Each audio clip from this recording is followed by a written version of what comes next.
Guess I'll leave my hat off. My hair isn't too bad. I'm sorry it took me a few minutes to get going live.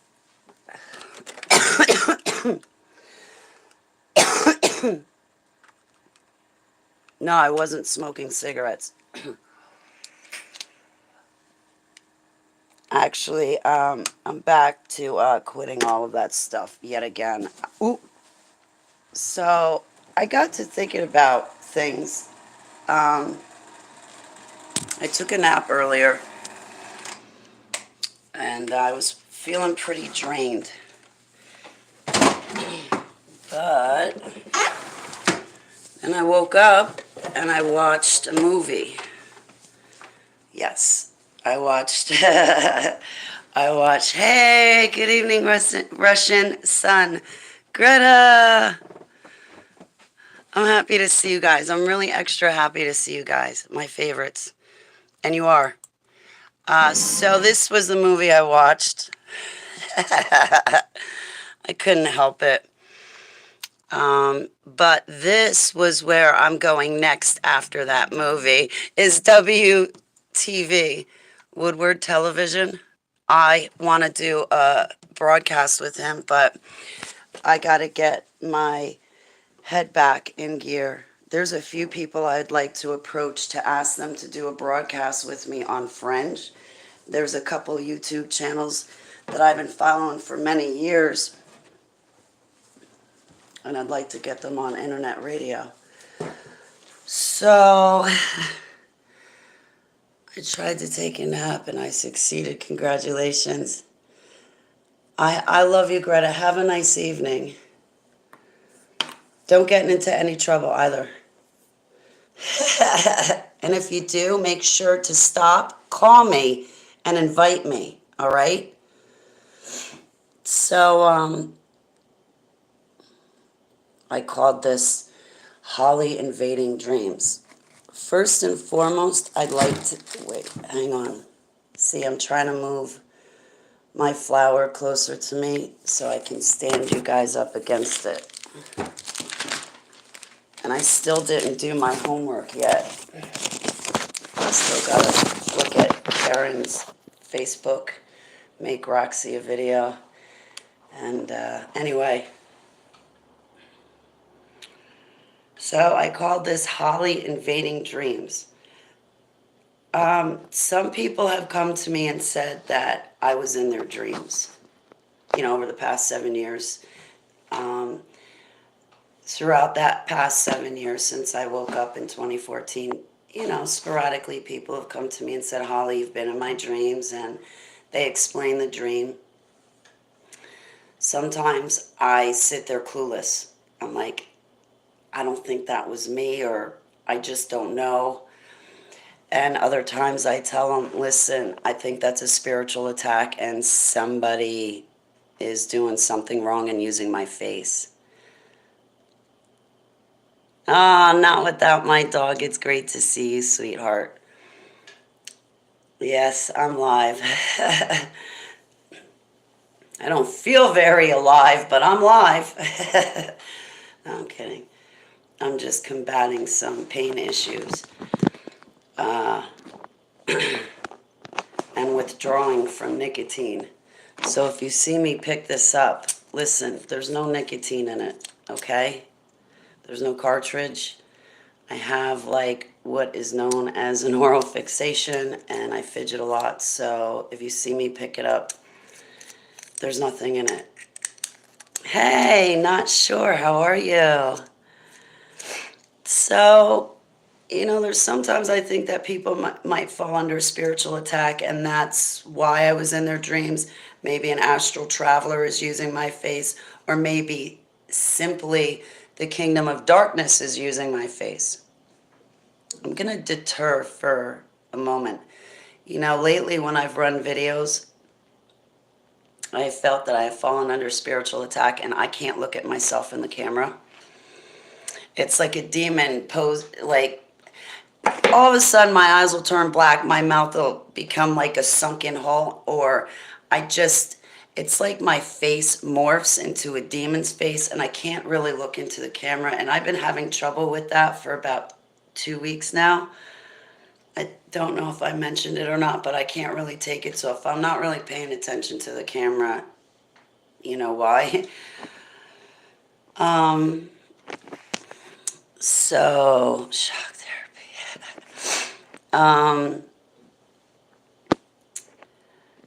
Then there have been other times where I actually did pop up in someone's dreams. When a person goes outside of Heavenly Abba's will, they use two demonic forces to astral travel, astral project, remote view, and send telepathic messages. Even if that person doesn't see the two demons, they are there. So if a person doesn't choose Yeshua to have a relationship with, and if a person wants to go around Abba's will and learn about all that astral traveling and astral projection, then they will end up summoning two demons, and those two demons take them to be able to do that.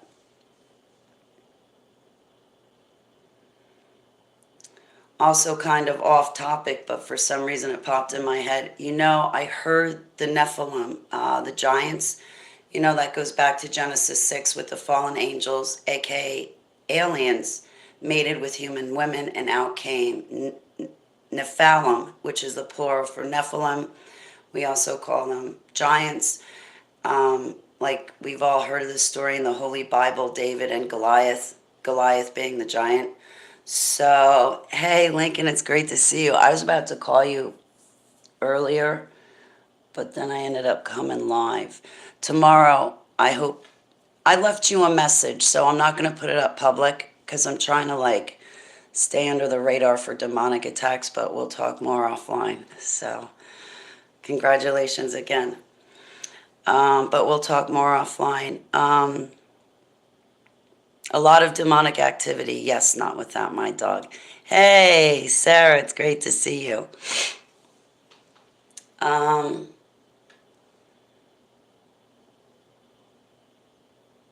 heard that the giants had spiritual gifts because they were half human and half fallen angel. And they would have different spiritual gifts where they could leave their body. We even hear fairy tale stories of Jack and the Beanstalk. Fee, fi, fo, fum, I smell the blood of an Englishman, right? Well, that's an extra ability that humans don't have. Humans, you and me, we can't smell each other's blood. Not to walk into a room and go, yeah, I smell you, Mike, and yeah, I smell you not without my dog, and yeah, I can smell your blood too, Sarah. We don't have those gifts. PPP, if...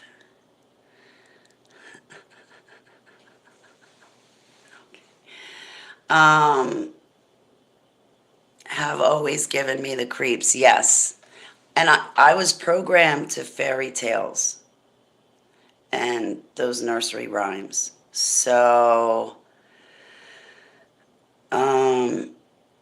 yeah, Humpty Dumpty, all the king's horses and all the king's men couldn't put Humpty Holly back together again. So, anyway, no, that's because it's going to require the King of Kings, Yeshua HaMashiach, to heal me.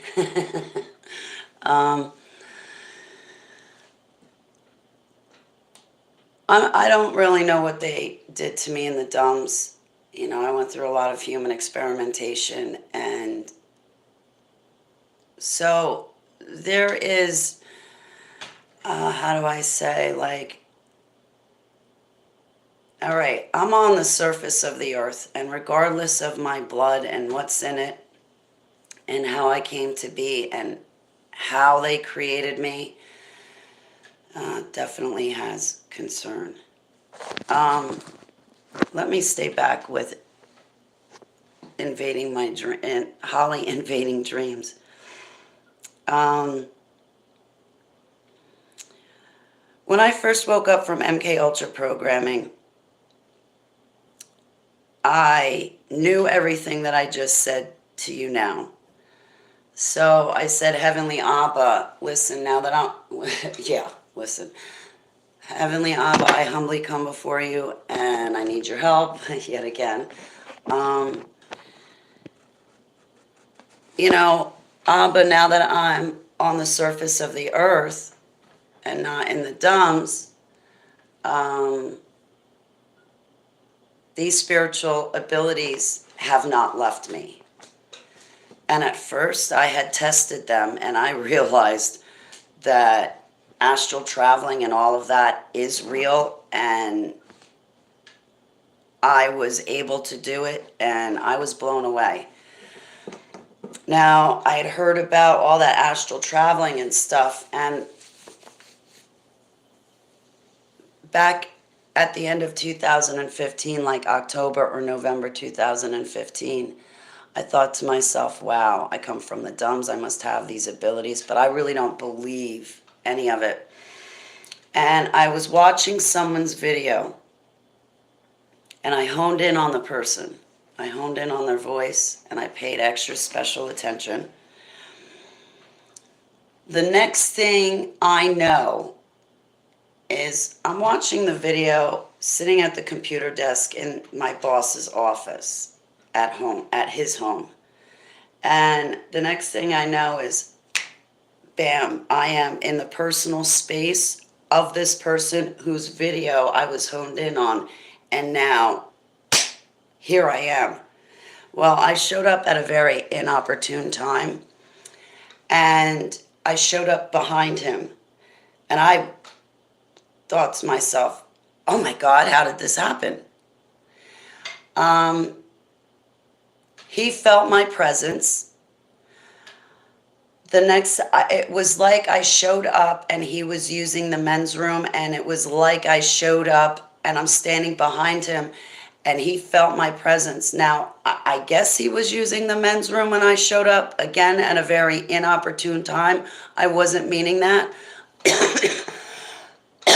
I wasn't meaning to do that whatsoever. The next thing I know, this man turns around and goes, "Get out of here!" Slams the door closed. I slammed back in my body. I was like, oh God, I owe somebody an apology. Huge one. I wasn't meaning to do that. And that's when I thought, okay, Heavenly Abba, these things are real. I'm saved and set free and baptized and ordained to you. Even before I had the official papers of ordainment back in 2015, I was ordained by him and his direct hand. So I was like, okay, Abba, I don't know what's going on, but I'm not dabbling in dark arts. I don't want to be doing anything that requires using two demons, because honestly, I just want you ruler of me and my household in Yeshua's name. That's it, period. So anyway, I said to Abba, I won't use any of these spiritual gifts that I believe I have unless it's at your will, unless I ask you first. I won't do anything on my own. But something's going on, Abba, and these things come naturally to me. Half the Christian community tells me that I'm wicked, evil, and not of Jesus. And then the other half, well, whatever with the other half, but they accept me. So, Abba, I don't care what they say. This is between you and me. So, moving on from that. Ooh, I wish Huntress was here with the Hansel and Greta. They put me through that Hansel and Greta stuff. I have documents on my, only like a sheet of paper with a couple of sentences regarding Hansel and Greta. But so anyway, there were times that I got scared, and I'll sit here and tell you right now, I showed up at Anita Riviera's office before she moved to where she is now, and I would hide under her desk. She had a couple of videos where she had a pink ball under her desk. That's exactly where I hid, was right by that pink ball. And I wondered how that pink ball got there. So anyway, There were other times where I got scared and I showed up in Trey Smith's office, hiding underneath his desk. And if he happened to be sitting at the desk at the time I showed up, I'd slam down my fist on his foot and try to make his foot hurt. I never spoke to him about that, or Anita.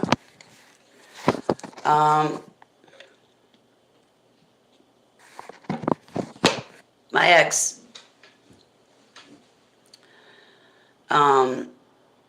before I took him back in 2017, him and I had been hanging out solely because I needed marijuana. And at that point, no, that was actually 2015, 2016 or 2017. I can't remember, but I was going to see him for marijuana, but I wasn't sleeping with him. It was right before I took him back, and there came this period of time. Well, apparently one night I showed up in my attorney's dreams, and when I showed up in his dream, I stood there, and I appeared as one of my alters, but my alter looked like a younger version of me with my typical hat on. And I showed up and I reached out and I woke up my attorney from bed, and he woke up and he saw me. And then I showed him something. But what he saw was me standing there. I woke him up. And then the next thing you know, he said to me in the dream, he goes, well, after this dream was over, he called me and he said, Holly, you woke me up in my dream. And then the next thing I saw was just this huge, tall, red bat-looking human-like creature. And it comes down, looks straight at me, holds out its wings, wraps its wings around you, and then jumps up and shoots off into the air, and it carried you off, and there was nothing I could do about it. Yeah, that was the ex that I shouldn't have taken back, because then he moved in with me, and then my lung got collapsed and face broken. There was another incident where I have a friend up in Canada. I'm not going to say his name, but this is going back a long time, 2016. And him and I spent a lot of time talking with each other every day, except for Sundays when he was with his mom. But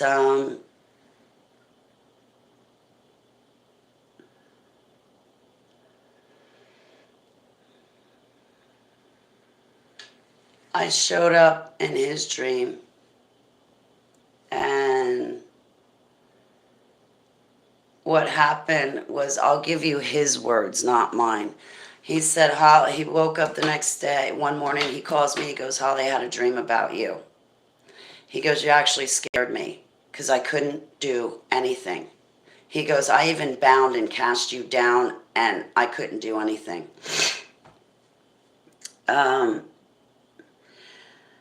Now, these are only people that I'm close with, that I have a personal connection with.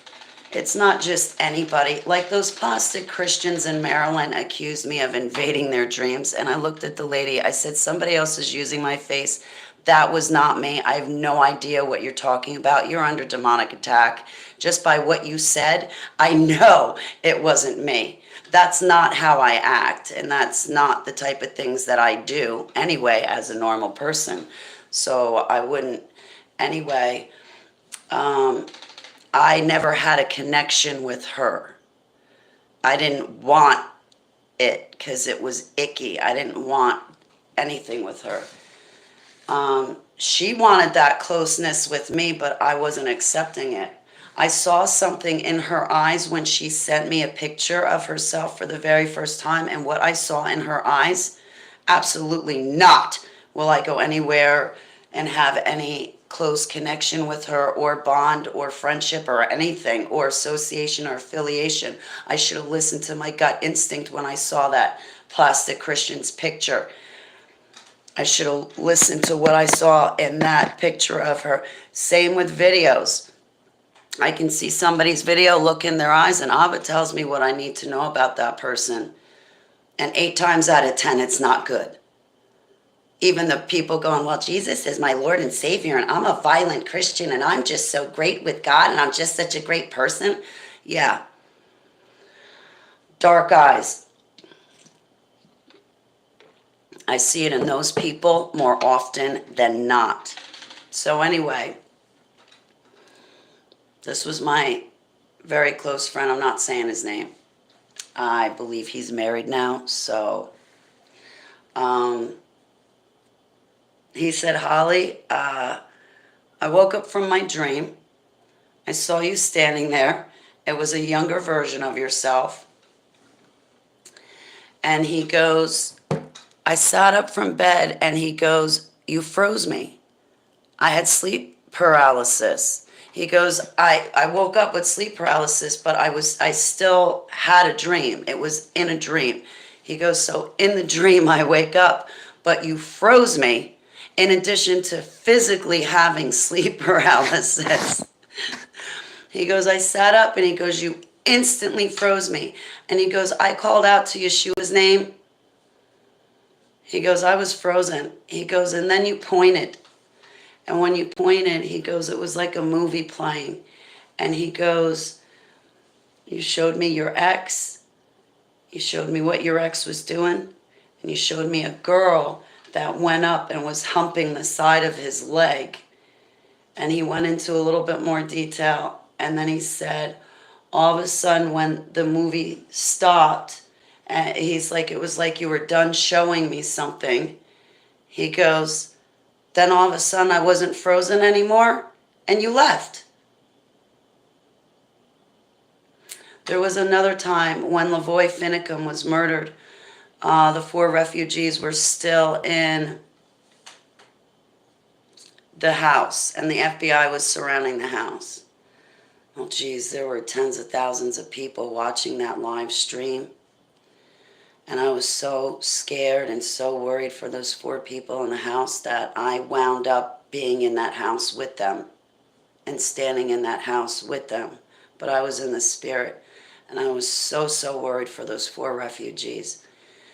And then the next thing I know is I see these points of light, and they're streaming from all over, and they're meeting at one area, and that one area that they're meeting at is the video that's playing of these 4 refugees facing off with surrounded by the FBI. And once I saw all these lights, the next thing I know is I show up in my brother's living room. And in my dream, I show up in his living room, and I sit down next to him. He had like a brown or red lazy boy. So I walked in. He was sitting with his family. I walked in, and I sat down sat down in the lazy boy next to him, and I had a rifle in my hand, and we were talking about Lavoy Finicum. And then I said something to him. Hey, Lynn loves him. Kathleen Bemis, I almost called you today. I should have called you today. Really, honestly. My love to you and Catalina. I love you guys. I saw you slip in. The only reason why I'm not looking at my chat is because I'm trying to hold a thought in my head and speak it without forgetting what I'm saying. So I said something to him. I asked him a specific question. And there's a specific question I always ask if it's truly me. And I'm not going to tell you what it is, but there's always a specific question. And I got my brother in Christ laughing. I had a rifle in my lap while I sat in his lazy boy. I asked him a question. I got him laughing. And then the dream stopped. The next morning, he calls me up like 6 or 7 a.m. He's like, Holly, you were in my dream last night. I'm like, I know, I was scared, but you tell me what you remember first because I want to know. I want to make sure. And he tells me, and I'm like, okay. And at the very end, he goes, and you asked me. I was like, Yep, that was me. I take claim. You know, what's really interesting is Heavenly Abba gives me a spiritual gift that if I pray for somebody very intently, hey, Linda, I'll get back to my chat room. Selah. I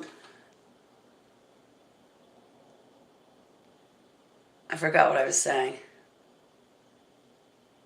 I have this spiritual gift that Heavenly Abba gave to me that if I'm praying for someone, sometimes he just takes me to that person, shows me that person, and he'll point out spots on the person's body to pray for.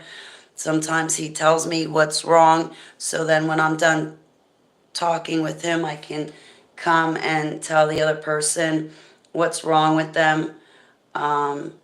It does not happen all the time, at all. I put myself at Heavenly Abba's will. I surrender fully to Yeshua HaMashiach, and I have no intention of doing anything outside of his will.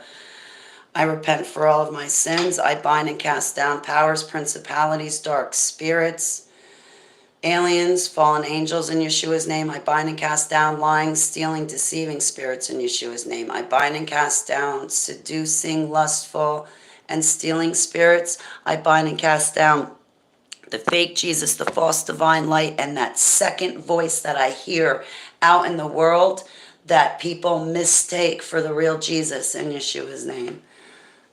Heavenly Abba, please help me run this video and talk about a very difficult topic. I may misword myself. I may not properly explain myself. So please, guys, don't come back at me and go, well, Holly, you said, and you said, and you said, and you said, and you're giving me word for word back. Okay, I know what I said, but I also know my meaning behind what I said and the content of what I said, so don't be legalistic and word for word me. You're not going to win like that. You're just going to only frustrate yourself and make yourself look bad. Okay? So I articulate myself very well. Don't take me out of context. And usually the people that take me out of context are the ones that Heavenly Abba's putting conviction in their stomach because they're not doing something right. But instead of fixing their wrong, they just want to get mad at me and yell at me and word for word me. But you said this and you said that. I know what I said, but you are avoiding the meaning because the meaning of what I said puts conviction in your stomach. That's not between you and me. That's between you and him. I don't do anything outside of Abba's will. If Abba brings me to you, that's because it's in his will for that to happen. I ask Abba for things all the time. He says no, flat out. And I respect that, and I accept that, and it's no. And that's that.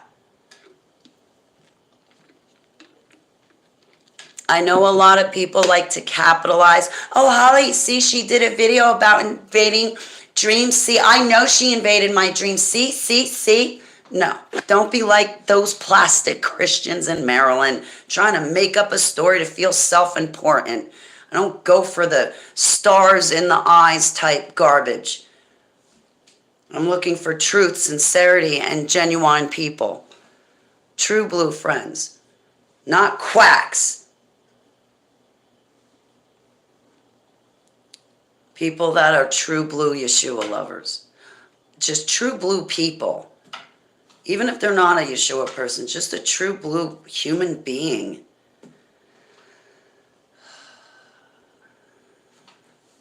I don't think we have any of those left. We have human beings left, but I'm kidding.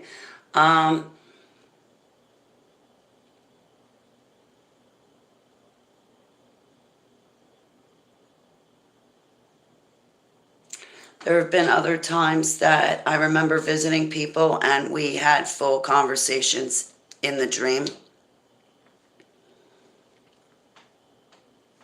And then the next morning I woke up thinking, wait a minute, was I just hanging out with, were we just talking about? Nah, that's in my mind. That's all in my head.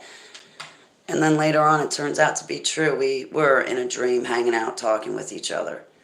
So I think to a certain extent, Heavenly Abba has us completely connected by the Holy Spirit. I think people have a vast array of different spiritual gifts, and some of them don't want to talk about it because of how they are met in the Christian community and put on blast and thrown, scrutinized so much. Now, again, I don't do anything outside of Heavenly Abba as well. I told you the story about my stepfather. I had a problem when he passed away, and things weren't sitting right, and I had a lot of remorse. And I begged God for 9 months. I was like, God, I got to get a message to him. Something's still not sitting right. Abba, I got too much grief. I think I cursed my parents. And Abba, I missed the last 7 years of my stepdad's life because of stuff with my stepmom. And I can't live with myself. Abba, will you take this message to my stepdad, and can you give me a confirmation back so I can let this go, because it's beyond me. I can't deal with the grief. It really hurts a lot. I wasn't around to help him and call him for his last birthday because I was stuck with a bunch of plastic Christians that wouldn't let me and were eavesdropping on me all the time. So I had a lot of remorse. And after 9 months of praying to Abba, a night came that Heavenly Abba himself took me in Yeshua's name. He took me. I didn't do it. A bunch of Christians have already accused me of doing it. But Holly, you said that you crossed over. Yeah, and you're neglecting the fact that I straight out told you Yud-Hey-Vav-Hey took me. Yud-Hey-Vav-Hey blessed me and answered my prayer. Yud-Hey-Vav-Hey took me to where my stepdad is. I saw my stepdad and I spoke to him and I repented to him. And then when I was done talking with my stepfather, Yud-Hey-Vav-Hey brought me back in Yeshua's name. Heavenly Abba blessed me and allowed me to apologize to my stepdad. I had hard feelings and I felt remorse. I felt horrible. I couldn't live with myself. So he blessed me and he took me to see my stepdad so I could apologize and so that I could find peace in Yeshua's name. And then he brought me back. I didn't do anything on my own.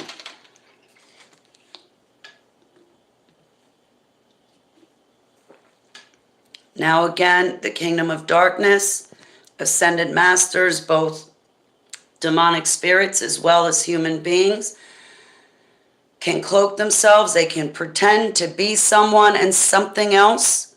So that's why we're always to test the spirits in Yeshua's name.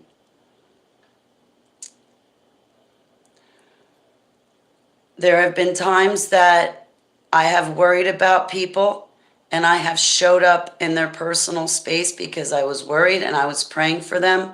And if I saw darkness around them, I charged after the darkness and I fought the darkness. There were times that I asked Abba, I'm so damn worried about this person. I can't. A plane trip would be 6 hours, let alone a drive. I can't be there. I'm so worried. Is this person okay because of the situation that's going on? Abba, you know the severity of the situation going on. It's darn near along the lines of straight up dire and desperate, complete despair. I don't want this person alone. I join them in prayer. I join them in spiritual warfare. They're loved. I'm only something because of you, Heavenly Abba. So if I'm something because of you, then that makes me somebody. So that person needs to know that somebody loves them. They're special too. Well, a couple of somebodies, because it's you and me loving that person. And Yeshua and the Holy Spirit. And the kingdom of heaven.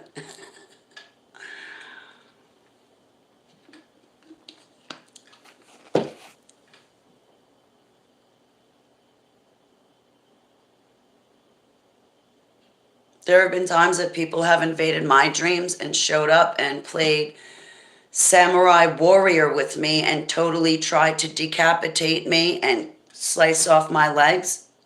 And when I woke up the next morning, I had a limp and I had bruises on my body.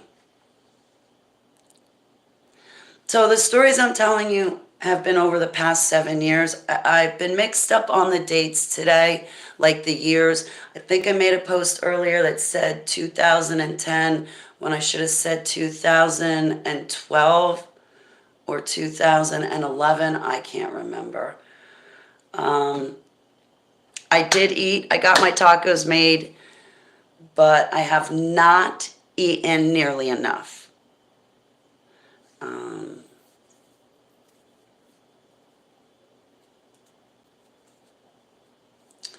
What else about Holly invading dreams? May I? Okay, now I don't have permission to talk about this. I don't. But I'm going to. Something happened to me the other day. And I couldn't figure it out. I couldn't figure out what on earth I was seeing in my head and what was going on.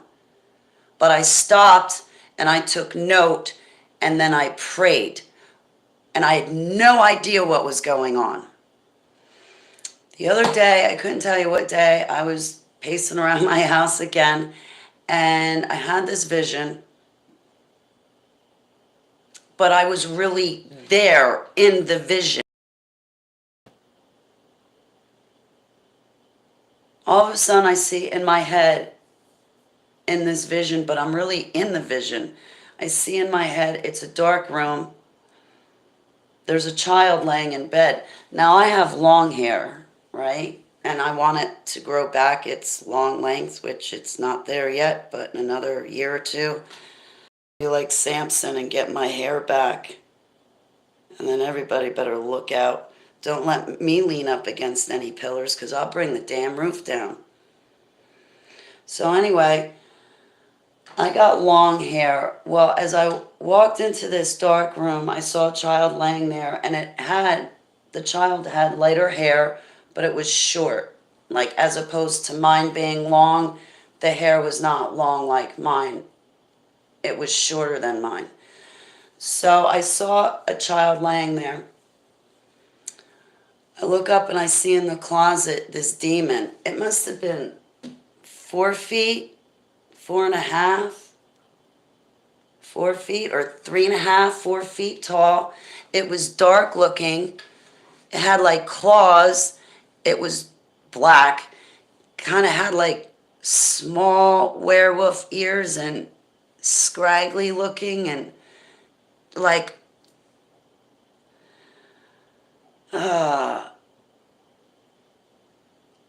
just a demonic creature. And it had red eyes. And I see this creature standing in the closet and I get mad. I think, where is this kid's parents that they don't go in this bedroom and get rid of this damn thing?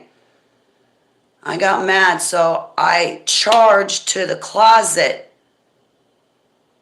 I grabbed an ekbalo in Yeshua's name. I bind and cast you down. You have to go in Yeshua's name. I take authority here, and you have no claim to that child in Yeshua's name. And then the vision stopped. After the vision, I started to pray. In general, I pray for kids to be protected. I pray that when they go to sleep, they're protected. I pray that nothing hurts them. So I went into prayer, but I couldn't for the life of me figure out what the hell was going on. I was thinking of you, Ethan. How you doing? Earlier today I was, because of the dream thing.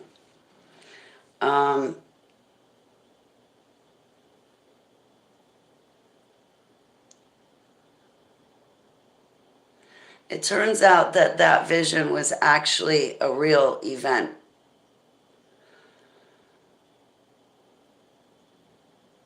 I joined people in spiritual warfare, but what I wasn't expecting is Abba had me in my prayer, he took me and showed me up at my siblings' home in prayer in Yeshua's name, because I was joining them in spiritual warfare. And when they came and said something to me, I was like, oh my goodness. That's why I saw a child in bed and not an adult.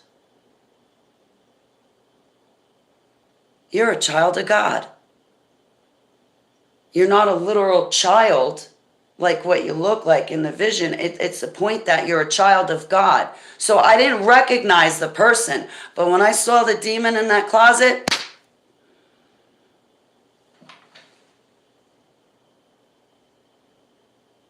I charged at it in Yeshua's name, fought it, got rid of it, get out.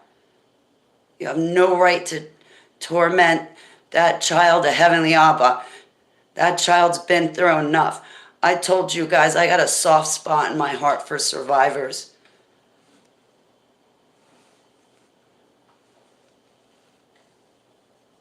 So I'm going to end the story there because I don't have permission to talk about anything else. And I'll tell you, I think that's why I took a nap today for 3 hours, because when I got done talking to this child of Heavenly Abba, I was so drained.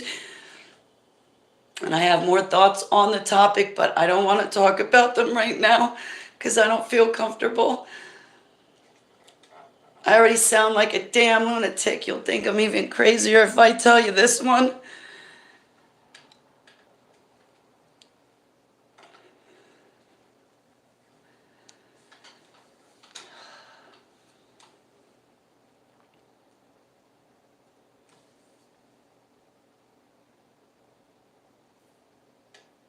I don't know why I'm crying. Unless it's the Holy Spirit here, there's no reason. I'm going to get to my chat room. I didn't mean to be rude to you guys. It's just, hey, Paula's here. I'm happy to see you, Paula.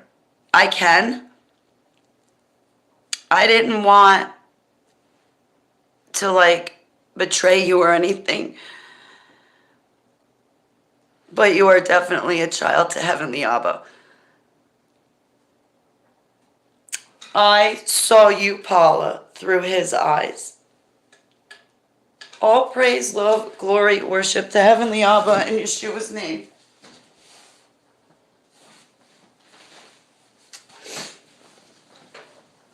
Sorry. So I think if that were to ever happen, number one, it's Abba's will. Number two, it would be because I'm scared, so I'm running to you. Or number three, because there's a demon. I hate it, but I love you, and I join you in spiritual warfare. So, well, that was the vision I had, but I would need you for the second half of it. But there's something else I want to say. That came to mind. Paula,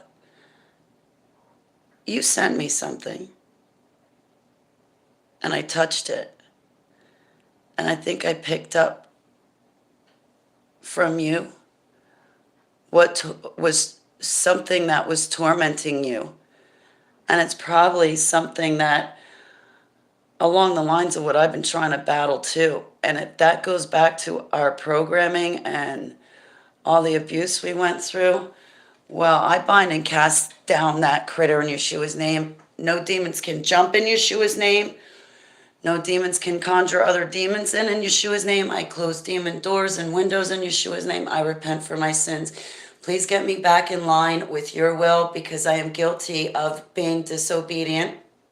Nicotine inside the house, for starters. So I repent, and we're stopping that right now. So, Roxy, I'm making that video for that little sweetheart, and my love to Jeremy. But I think Abba will allow me at his will to show up in prayer when I pray for you guys, and he'll show me stuff, and then I'll know kind of how to pray for you better. But I think when you guys go under spiritual attack at his will, sometimes he'll let me show up and help battle. But that's at his will. I mean, I was down on my hands and knees going, Abba, if I did something outside your will, if I went around you, if I visited Paula without your permission, I repent. I am so sorry. I don't ever want to do anything like that. And because I'll understand. Because I'll understand. Thanks, Abba. I'm sorry. I think the reason why Abba gives us certain spiritual gifts is because some of us will understand that spiritual gift while others would think it was hokey pokey, hooey fooey, and they would just ignore his calling. What do you guys think?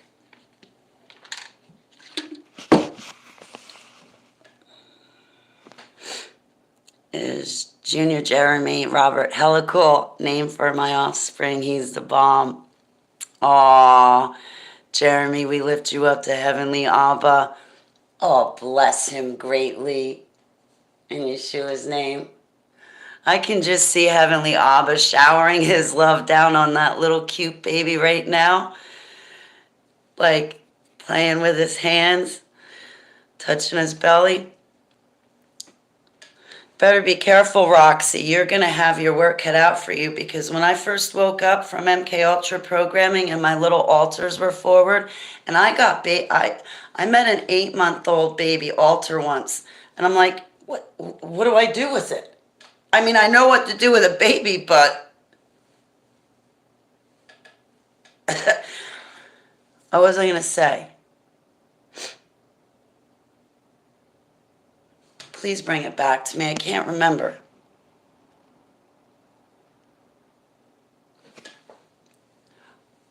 And when I first woke up 7 years ago, Archangel Michael would come along and he would tickle my side. I kid you not. He would tickle my side. My eyes would be drawn to certain things on the computer, and it'd be Michael, Michael, Michael, Michael, Michael, Michael. And I would bind and cast it down and test it in Yeshua's name. But that was him. And I knew he was there, so I knew we were in battle. So whatever I was going through, because he was there, I knew that I had to fight. So did my baby altars. So they fought with him. So see, I say Jesus has been misrepresented because I met Jesus a different way. I met him in a spiritual battle. Like, you rock. You totally rock. All right, let's get back to my beautiful chat room. I saw, who is this? Dabby Sen, Dabeisen. I'm not saying your name right. I'm sorry. Dabasayan. Yeshua blessings to you. And Yeshua blessings to Germany. Oh my gosh, I wish I was running panels right now. I would ask you if you wanted to hop on. I pray for you. I pray for everybody in Germany.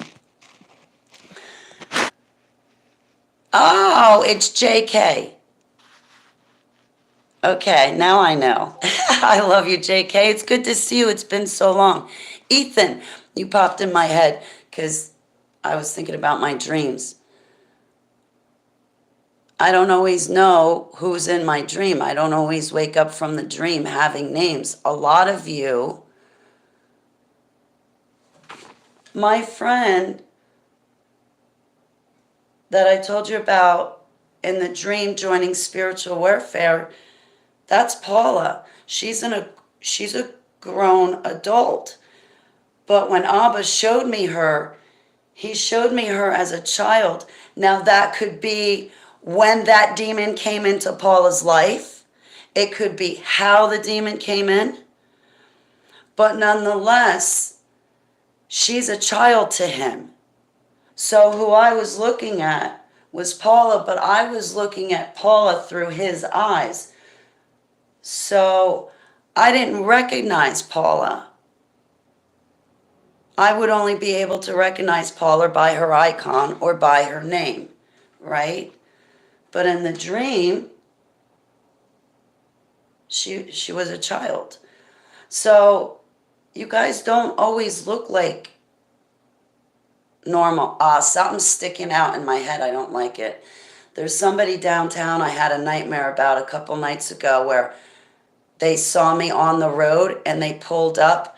They saw me stopped at a red light and they pulled up, parked their car, got out and walked up to my door and started talking to me. I hope that doesn't happen in real life, Abba. Please don't let that happen in real life. I don't want anything to do with that person in the dreams. Now that person, I could see exactly who they were in my dreams. But that person who I'm specifically talking about now from downtown, they are not saved to Yeshua HaMashiach. Like when my ex that would collapse my lung was in my dreams, which it was a rarity that he ever was, he would look dark, but I would still see his facial features, but he would look dark.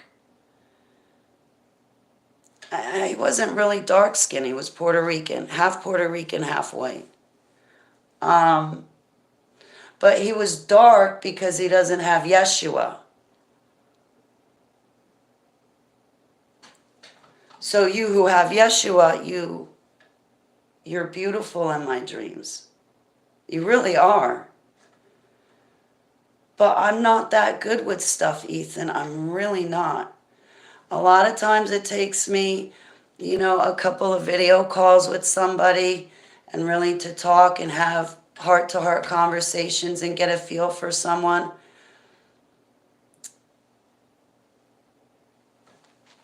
Before I can really, I don't know. It just depends on him. Because the second I say, oh, my spiritual gift works like this, he comes along and says, oh, yeah, well, now we're going to make it work like this.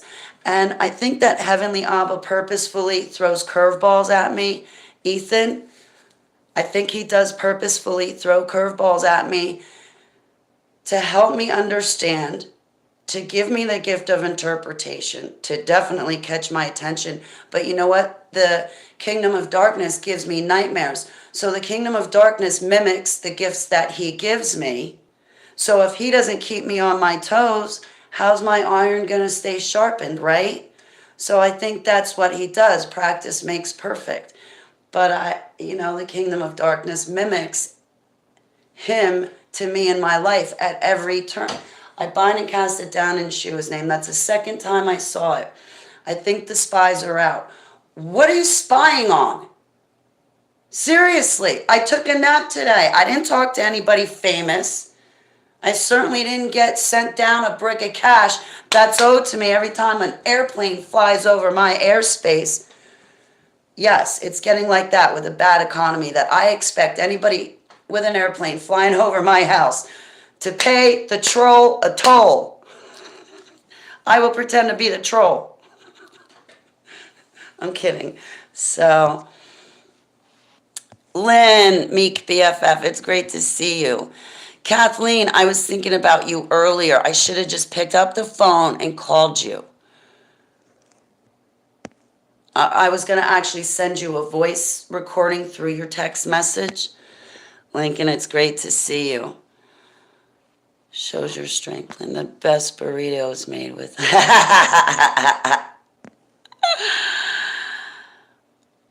Never let it be that misspelling will prevent one from hearing one person's thought or message.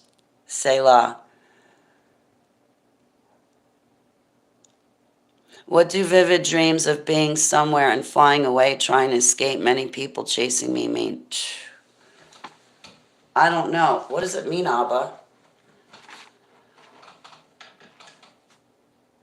The kingdom of darkness is tormenting you. Try to remember to call out the name of Yeshua. I've been attacked the past couple of nights, and in my dream, I don't even think to call out the name of Yeshua. They cast a spell over me, and my mind is the farthest thing away from Yeshua. I hate it too. I want my ring back on my finger. Anyway, sounds like a spiritual attack. I don't know. You'd have to tell me the full dream. But if you're flying somewhere, flying away, trying to escape, well, then that's a spiritual attack. Or maybe there's something from your past that you're still running from that causes you to need to flee. Astral projection, there's another one. Well, Ethan, I've had dreams where I have flown away, or like when I was trying to run, I couldn't, my legs, I was running fast, but I was going nowhere, or my legs would just collapse out from underneath me and I wouldn't be able to walk. Like I would take a step and just collapse, try to get back up, take another step, and my legs would give out and collapse again. When I've asked, I can't ever remember astral traveling, flying during astral traveling. Well, no, that's not true.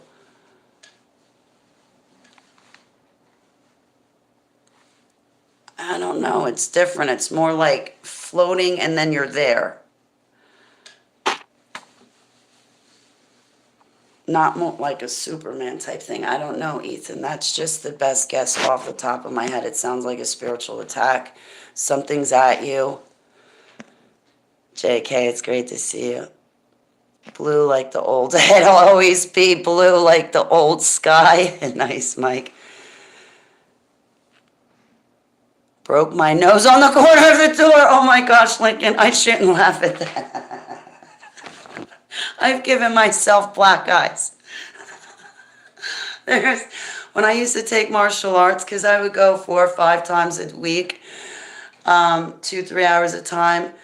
Well, I was constantly running through the forms in my head, setting up scenarios where I'm sparring against 2 people at a time. What would I do? How would I maneuver? If they came at me like that, what would I do? How would I maneuver? And so I guess when I was sleeping, I'd still be thinking about martial arts. Well, this one night, oh man, I conked myself out. I guess I had a dream. Apparently, I punched the wall twice, and then I saw stars behind my eyes, which woke me up. And when I woke up, I jerked up. And when I jerked up, I hit the corner of my cheek, the corner of my eye on the windowsill. The thing that hurt was in martial arts, the grandmaster, he'd get like 3 2x4s and wrap it with thick twine or rope. You'd put it on the floor and he'd have you punch it to around your knuckles, like the movie Kill Bill. Not exactly like that, but when she's going with the board, similar, right? So anyway, that was a bad morning. I was crying in pain because that week we were rounding my knuckles and oh my God, my knuckles started to bleed on both hands because they busted open. And then I had a black eye. I miss taking martial arts. That would fix my wagon with smoking and my other issues, is to be back in martial arts like I was.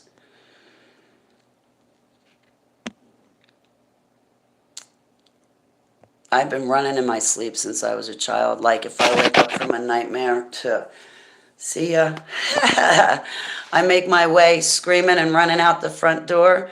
Where I'm going, I don't know, but I'm going. There was this one club I had a really bad panic and anxiety attack at. And you turned 64. Oh, happy belated birthday, Linda. But I can tell you I love all the little children of the world. Aw. Well, I love you back, Linda. I have no time for their trickeries. Right, Linda? And they are tricksters. Slimy tricksters. There was this one club I was at. Oh my God, I can't even remember. Aldo's. We'd all show up on Sunday nights. Well, one night the club was packed. I don't know what happened, but I went through, it even happened at the Sound Factory in New York City. Right after my grandmother died, I went through a 6-month time period where my anxiety and panic attacks were off the chart. It happened at the Sound Factory, bouncers chasing after me in New York City. It happened at Aldo's in New Jersey. These were nightclubs. So anyway, as far as Aldo's, I don't know what happened. I couldn't tell you what happened.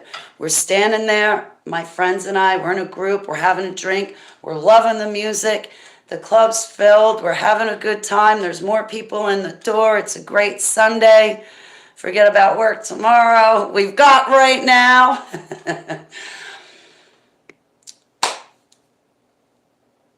Actually, it started at 9/11, but then it got really bad after Graham died. But we were fun. We were fun. I was fine hanging out. I don't know. I looked through the crowd, I guess, at one point, and I looked through the crowd, and it could have been just the movement, smell. I don't know what it was, but panic-stricken instantly, dropped my drink, just start running through people. I make my way to the front door. By this time, I guess I had made a little bit of a commotion. They saw me coming. So the one bouncer, he stood in the way. I run straight out the door. I see him in the way. I got lucky this one night. And I literally did a U-turn. I took 2 steps, and right behind me was the building. Well, they had the doors open, and he was standing in the way, so I run. He's in the way. I can't get through him because he's a big dude. I apparently then run, get back to the side of the building, and the door that was open, I took it and closed it all the way closed, so it was like all the way open, right? So I know, I'm not explaining it well. Well, anyway, one of my friends, Alex, was standing in line, and he's like, Holly, are you all right? And he walks over to the wall, and he tries to open the door that's completely open against the wall that I'm hiding behind. I wouldn't let him open it, but he stood there for about 10, 15 minutes with me, and then finally I let the door go so he could open it, and I came out from behind the door, in between the door and the wall. He's like, Holly, what the hell happened to you? I was like, I don't know, Alex. It could have been the movement. I don't know, but just something came over me. Everything got dark, and then the walls, I just started to see the walls collapsing in, and then the ceiling come falling down. Like that's what it was. Like it was 9/11. You know how the building collapsed? Well, that's what was happening in my mind. Was all of a sudden the building was collapsing, and I had to get out. That's what it was. It got at an all-time high after my grandmother's death. But the only way I could explain what was happening to me was I'd be fine standing there, and then, I mean, with the bat of an eyelash, I'm in full throttle panic, running for the door, trying to get out, trying to escape because the building's falling down on top of me.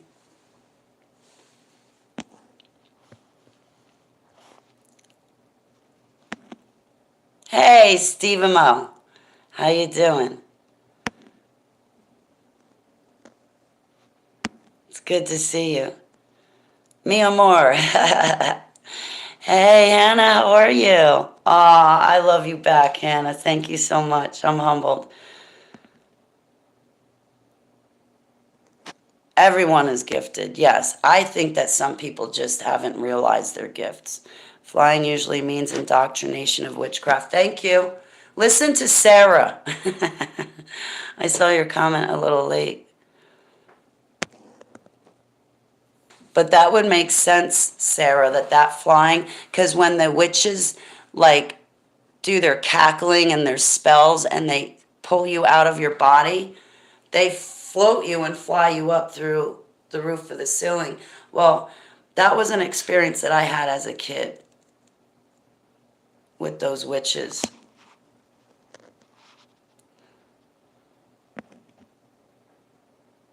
I think you're the only Sarah here. Psalm 23 for you. Thank you, JK. It's great to see you, sweetheart. I love you too, Kathleen. Yes, this is live. It's live. Ow. Yep. Ow. I'm live. Ow. Ow. Missed Linda's birthday. Aw. I'm going to have to sing Linda happy birthday. Happy birthday to you. Happy birthday to you. Happy belated birthday, dear Linda. Happy birthday to you. Yeshua blessings. And I'm going to do that for Skylar too. Make her a little video. Ooh, it's getting windy out. Joyful Dolphin. Freedom is here. Freedom is here. And Ukraine freedom is here. Born freedom. I'm letting everybody know my solar in my dreams.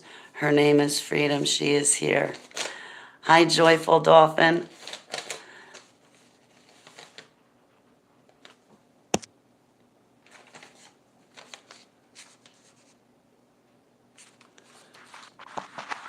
It's getting windy outside. I have to take Keeper out one last time.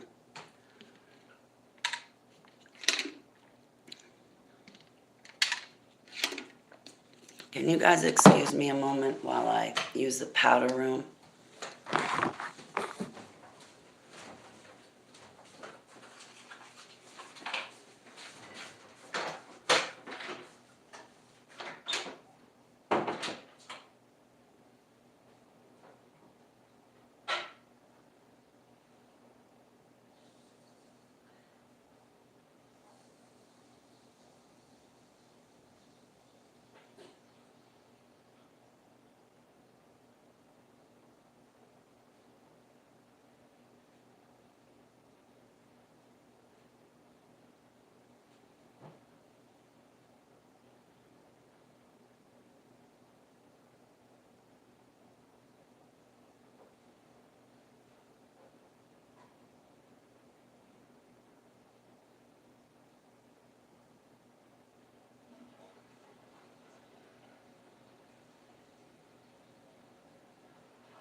Ooh. Hey, sweetie pie, what are you doing? What's going on? Oh, I want to say something. Fine, but you gotta stop with barking.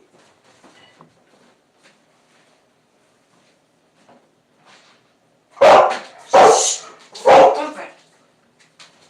You don't need to be barking so much. Here,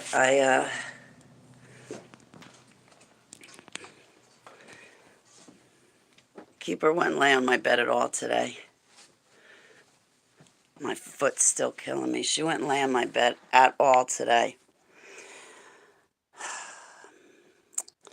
So, I will love you even more when you're 64. That's just more time for my love to grow for you, Linda. Absolutely. Are you going to love me when I'm 64 is the question. Well, anyway, I got Save His Ashes back. And so I sat the box on the bed today because I just sat it on the bed today. And then I was saying some prayers, asking Holy Spirit to help me with my prayers for Seva, to have this place sanctified. Because, you know, if I buried her, I would have sanctified the ground and everything else. So I was running through those prayers. And, but all day long, you know what? Keeper would not get on the bed at all. At all. She always lays in that bed, especially if I'm not in it, because then she hogs it all. She doesn't really sleep with me. She only spends like an hour or two on the bed and then she hops off. But during the day, that's where she stays, is on that bed, but not today. And I just had the box on there. So anyway. Sweet. I love you, Linda. Yeah, she's a respectful dog. She's spoiled is what she is. And then me with my habit of getting boxes. Seva, that's all I'd have to do is get her a box and she'd be the happiest cat ever. My house is kind of sort of picked up. Oh, look at this. Look at that. You're after my tacos. You're after the tacos. That's what you're after. Oh, you know what? Since you guys are with me, I'll give her a big treat. Okay? We'll spoil the doggy. No, you're not giving the dog a bone, though.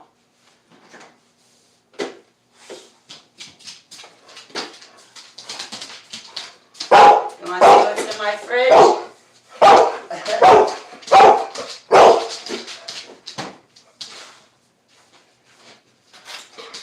Stop.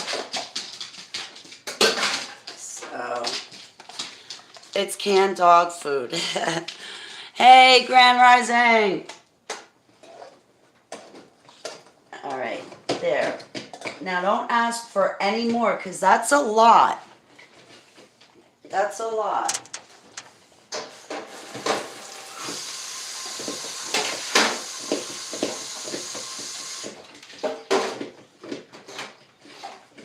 So, I don't know what it is. My altar today was like, you're limping around and you didn't even look at the bottom of your foot. What's wrong with you, Holly? I'm like, it's arthritis. What do I need to look at? She's like, but there could be a bruise. I'm like, there's no bruise on my foot. There's no hole on the bottom. It's just arthritis. Give her a tiny bit. Thank you so much. Hot to my yeah. Yeah, her and my cat, boy, they'd sit there and line up and wait. What's sad, Steve Mo? What's sad?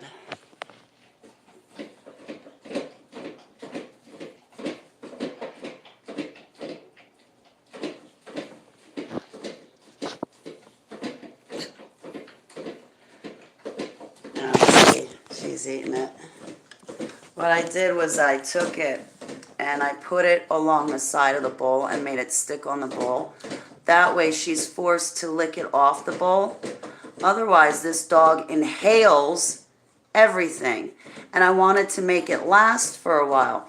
You know these Kongs? These things? I like them. I'll put a couple of bones in here for her because at least she has to work at it. But then that only lasts 5 minutes. Not even. She rips into that, where I put peanut butter in the bones for her. That'll last her a few minutes, but I think I want to get fat-free peanut butter. That way she can have more of it. She puts on weight too fast. She loves food, too. So,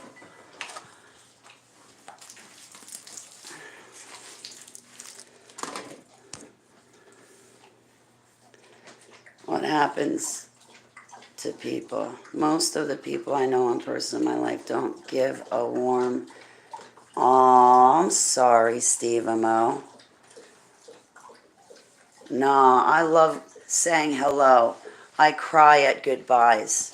I really do. When Rita left, I cried. I cried like a baby. New creation, how are you? Peace be with you, sweetheart.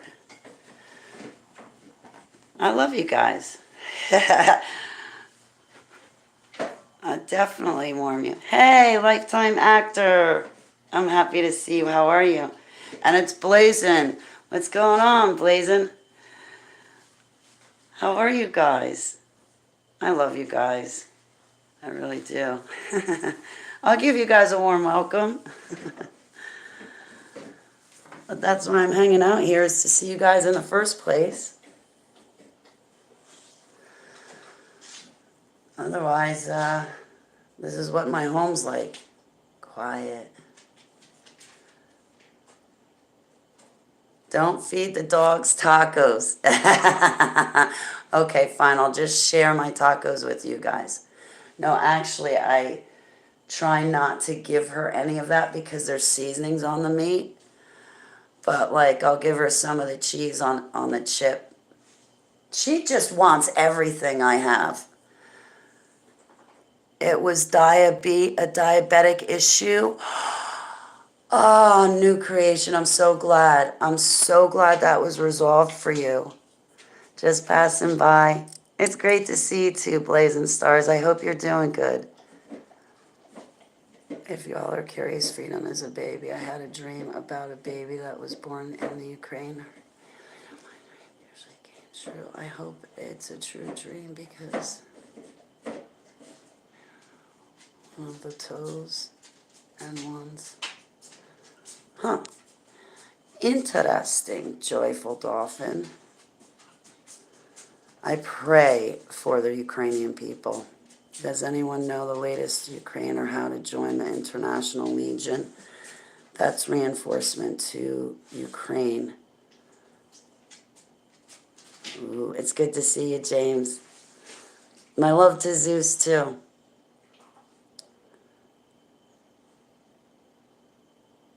I don't know. Oh. Okay, Joyful.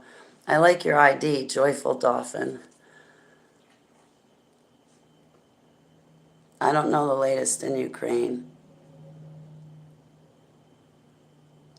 I think it was Lincoln I was talking to a couple days ago, where Lincoln said that he saw pictures of Ukraine and saw a mushroom cloud. I saw a girl's video from the Ukraine, but I didn't know what to think about it. Ooh, what I should do is join a call for an uprising. Join him for a month and see what he finds out on it. Who else is good? I don't know. You know who I looked into was Cutting Edge, but I don't see Cutting Edge on during the mornings anymore to tell the news. But I was going to Cutting Edge, which is John Hall from Now You See TV. He might be on Rumble. That's about, you can't give news on YouTube anymore. And everybody keeps saying they're going to Rumble, going to Rumble, going to Rumble. Well, I want to go to Rumble too, but I would have to pay, well, it used to be $100. I don't know if it's still $100, but if I want to live stream from Rumble like I do here, it'd be $100 a month. I mean, I can always upload these videos to Rumble. I have a Rumble account. I haven't really done anything with it. I don't know hey, James, do you know any reliable sources? Get stocks to keep you underground. Fear. Way crazy Putin. Yeah. She's one of the chosen ones. I don't like war. No, I don't either. It's not okay. But we're going to it. We are. We're not going to have a choice. There was a lady down. There's two homeless ladies, or they lived in like a shelter, homeless. And one lady was from Ukraine. I talked to her about Joseph Mangley. I said to her, I remember him from when I was a kid, and he did human experimentation on me. I know a lot of, but I told her just briefly. I didn't get into really any detail, but I said, I remember him. I was trafficked, and I remember him. And she said, she was talking about Ukraine, and she goes, Putin is just like him. Joseph Mangley. She said that Putin will just come in, and if he wants your house and property, he'll just take your life. All these people claiming to be prophets, any true ones? Shh, Stephen Mo, you know what I got to say about the prophets? Can I? Just like Heavenly Abba told me. We have amazing, wonderful prophets in the Holy Bible. I don't know about the nowadays ones on YouTube. I don't, honestly, Steve Amo, I don't know. I really haven't looked into it. I would like a prophet. If I find one, I'll let you know. I'm Abba. Will you please lead us to a holy biblical prophet in Yeshua's name? Like I call Bridge my holy biblical prophet, but that's because she's an ace with the spiritual warfare. And to an extent, I feel that is prophecy because of the conversations we had and the things that happened. But Abba, like, could we're so grateful and thankful, Heavenly Abba, and we worship you that you gave us all the prophets in the Holy Bible, like Jeremiah and Daniel. Heavenly Abba, will you lead us to a current day disciple that is a holy biblical prophet, but hand selected and hand chosen by you, appointed and anointed by you, not by their own hand. Would you lead us, me and Steve Amo, to one in Yeshua's name, Selah? Or, I'll take a couple of dreams. If you want to give me dreams, I'll share them. No, he's not. I'm sorry, New Creation. Now, I love Paul. I really do. I love all of them. I spent many, many, many years in that chat room. So much so that I knew everybody's personality just through typing in the messages in the chat room. I picked but I'm sorry. I have to say, no, he's not. I wouldn't call him a prophet. I'm sure he's had some prophetic dreams, but I would not call him a prophet. I wouldn't call me a prophet. There have been times, though, that he's called me to be a prophet, but look at what I already do anyway. But guys, I kind of really only want to know what he's doing. I want to get his rhythm and rhyme down and pay attention to what he's doing versus this world. So I'm not like a Kim Clement prophet, but sometimes in our own personal lives, Abba will tell me stuff about you guys and I can share it and then you guys can do something about it. But there's wars requiring bullets, cannons, and a variety of weaponry. However, the biggest war of all is the war played upon our minds. The real war against us, an unknown, invisible force, unless aware. Beautifully put. Prophets are usually hidden till the right time, called by Abba to speak. That's what I'm thinking, too. Steve Amo, I agree with you. So many posers. We wrestle not against flesh and blood. Is not... He got new teeth. You know what I don't like is the dark glasses. I can't see into his eyes.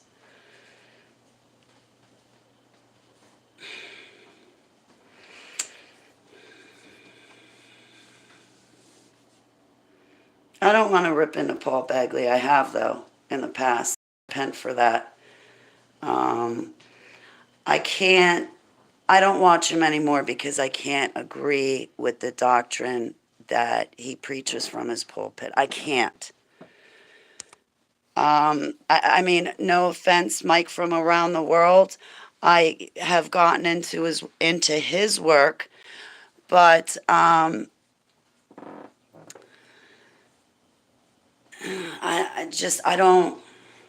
don't know. I don't know. Ovid, see his pre-YouTube cash teeth. Well, hey, you know what? I've been grateful because my friends have given me money so I could eat, so I could take care of Seva as well as put her down. Yeah, no, I don't work like Paul Begley does. I mean, I work like Paul, but I don't work like Paul.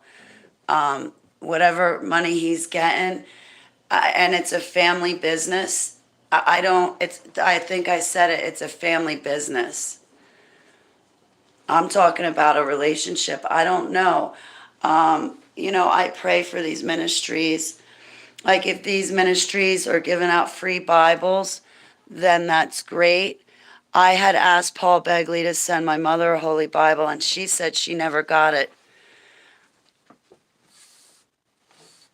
I don't know. Like, what are they doing for you? Is Paul picking up the phone and talking to you, praying against demons and stuff like that? I know sometimes he's put up some pretty bad information. So, when did church get to be a business proposition anyway? It's all a business. Don't you see them? Don't you see these new YouTube channels? There's some people I've been following for years. I will not watch them. Not unless they got a good title. And even then you got to start it 15 minutes later because they're selling gold coins and they're selling cleaner and they're selling this. And come on. Now there's certain things. Now I can understand, where do you buy knives like of good quality? Where do you buy foods to prepare? And there's some of us, people like you and me, that, um, you know, selling gold and silver, selling these cleaners, you can't eat gold and silver. What do I need a cleaner for? I got vinegar in the kitchen. And then it's 15 minutes later, and then they start in talking about something.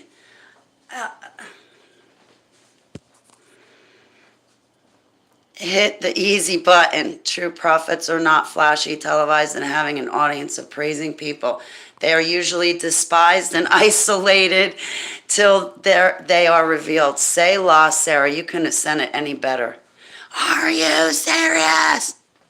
No, I'm joking. It's not true God, right? When did it's not a true God. Like, I ignored demons as a child. That's great. Right, they're out buying jets. Yeah, like, I've turned to ministries for help, and I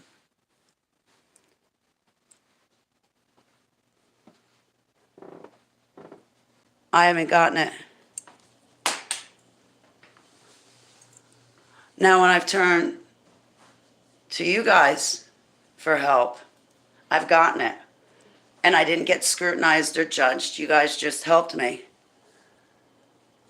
I've asked ministries for help, and several times they've dropped the ball on me. People even called me up and said, "Oh my God, Holly, like you talk so great of these people, and they dropped the ball on you and left you stuck, high and dry in a hotel in New York." I'm like, I know. It's all right. Don't worry. I've got Plan Z, because I've gone from Plan A to Plan B all the way down to Plan Z. I've got it backed up. Don't even worry about it. Demons require your attention, right? The whole armor of Abba, Selah. But get yourself a stock of pasta, etc., to last a few months, because next year going to be hard before the prices rise. Selah. I did start getting pasta. And yeah, that's coming. I've got no backup plan going forward. My only plan is Yud Hey Vav Hey. And I plan before shite hits the fan, he will just move me. Or he will keep me invisible to it.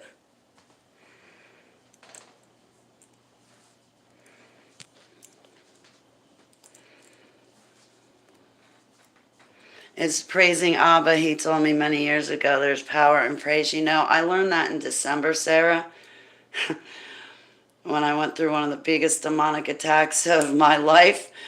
All because I wanted to get closer to Abba. These demons just pummeled me, trying to stop it. They can't stop it. It's already a sealed deal. I'm his, he's mine, period. Yeah, these demons, they were literally pouncing on me. And I kid you not, just as much time as I spent using my mantle of binding and casting them down, the other 50% of the time I was on my belly praising him. on my belly face down, knocking my hair on the ground, banging my hair on the ground, knees knocking, shin shaking on my belly. Probably looking like a fish out of water, but definitely in a full surrender, face completely down. He will let me know when I can look up and get up.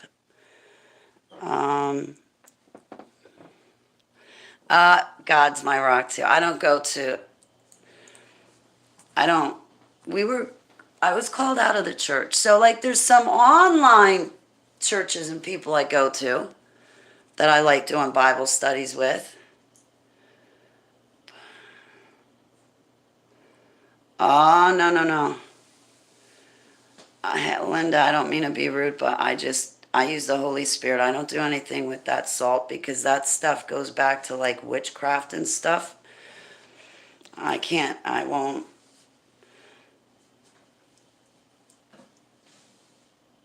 I'm not trying to be confrontational or anything, but I won't do that. I won't do any of it. People say to burn sage in your house. No, not unless you're burning sage solely because you like the smell. Sage is not getting out your demons.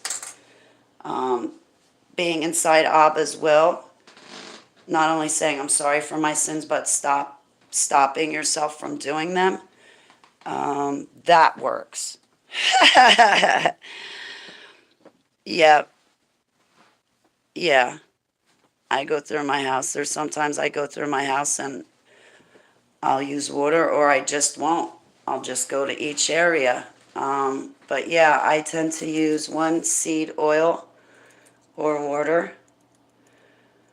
But like if it's in the middle of the night, I'll just sit there and be like, okay, Spirit, please fill and overflow the house and please you anoint it so it's holy and you can reside here. I want you here. I don't want them here. This is not a home for them. I don't pay rent for them.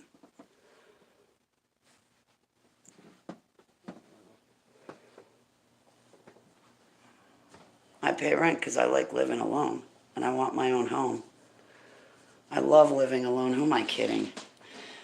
I give thanks. Oh, a lot of Oh, geez, I don't know how that applies to electronic targeting.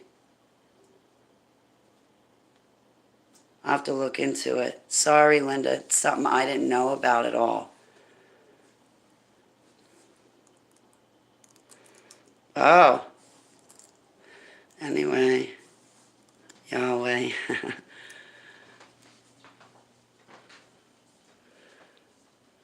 We are the salt of the earth. Is that why I'm not retaining water? It's because I'm not eating salt? That's what I've been missing is salt. Get some salt in me. So, what are you guys doing for the rest of the night?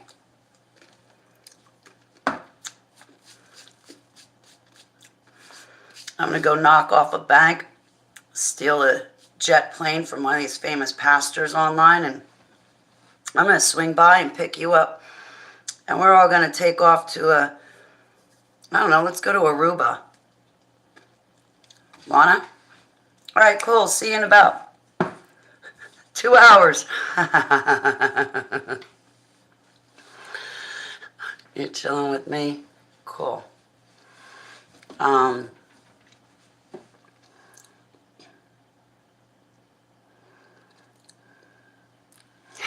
You're ready. Yeah, I'm ready too. What time is it? The seed dust. Packing back. Good. Don't worry about that. We'll buy what we need when we get there. Time I get here. I love when you chill too, Blazin'.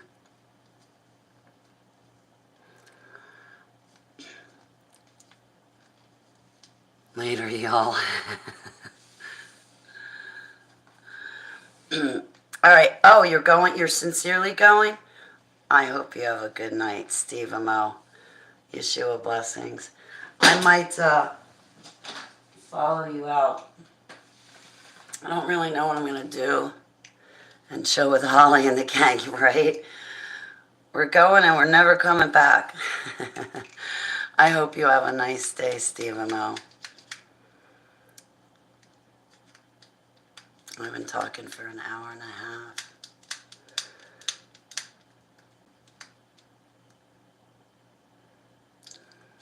And Kathleen. Stay live. Oh boy, I don't know if I have anything else to talk about. Besides craving cigarettes and beer, I don't have anything to talk about. That's like the worst of it right now. When the demons want to mess with me, they go straight for that.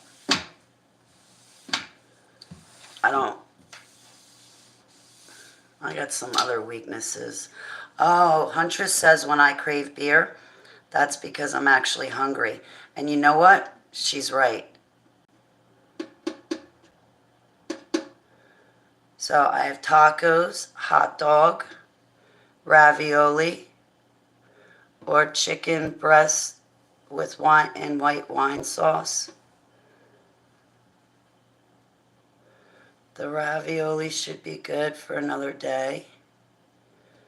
I already ate tacos today. I ate three tacos today. No, Ethan, I don't like potatoes. I love French fries though. You quit cigarettes? Ah, congratulations. Look at the date, 12122. Oh, that's awesome. I wish I quit January 3rd when Sava was diagnosed with the cancer. But instead of staying quit, I made a left turn or I made a wrong turn and I went back to it. I had a dream last night about quitting smoking. And I'm hoping that dream comes true.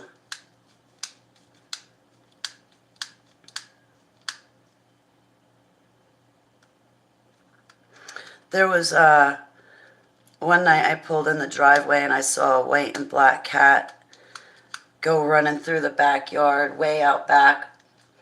I put food out one night, but then it rained and I didn't get a chance to throw it away. By the second night, all the cat food was gone, but it was all wet and soppy and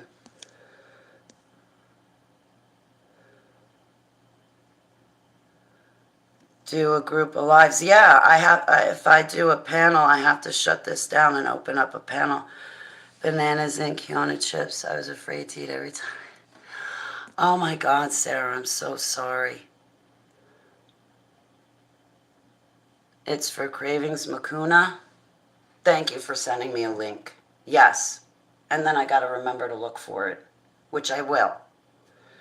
I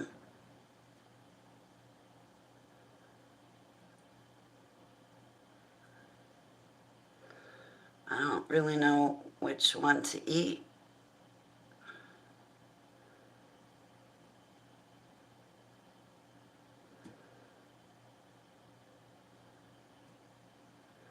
How about the chicken breast and wine sauce?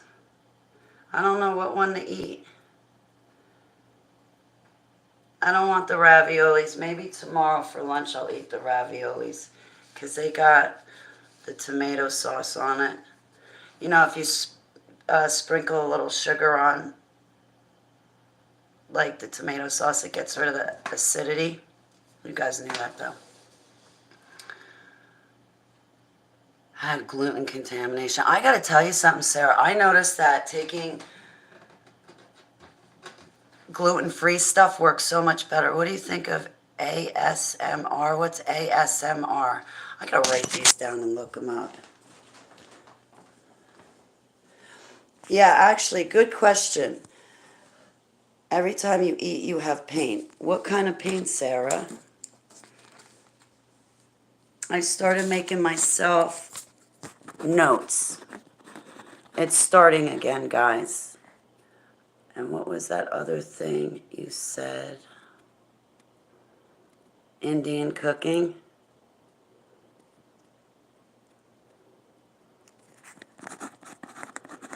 I've heard of ASMR, but I don't remember what it is. But anyway, so I started with my little notes.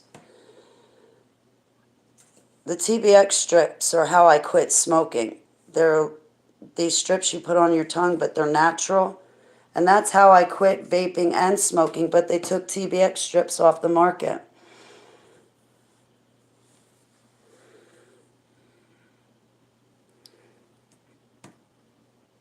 This is to quit the nicotine entirely. Not like to entirely quit the nicotine. I still got a few more notes up around here to encourage me, to remind me. For some reason, that actually kind of helps, the little notes. Yeah, I still got one in my bathroom, but I do need conviction. What if Abba asked me to quit smoking and vaping? Would I? It's not like he asked me to get in a cage. But what if he did ask me to quit vaping and smoking? I want to be strong enough to be able to do it. And I can quit. The problem is staying quit.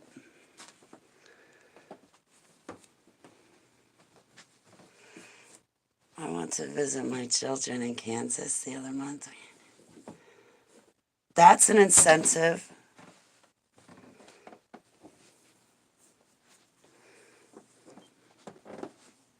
That's what I was going to do, is make noodles. I think I have to cook swelling Kanoko. Oh, no, Sarah. I'm sorry.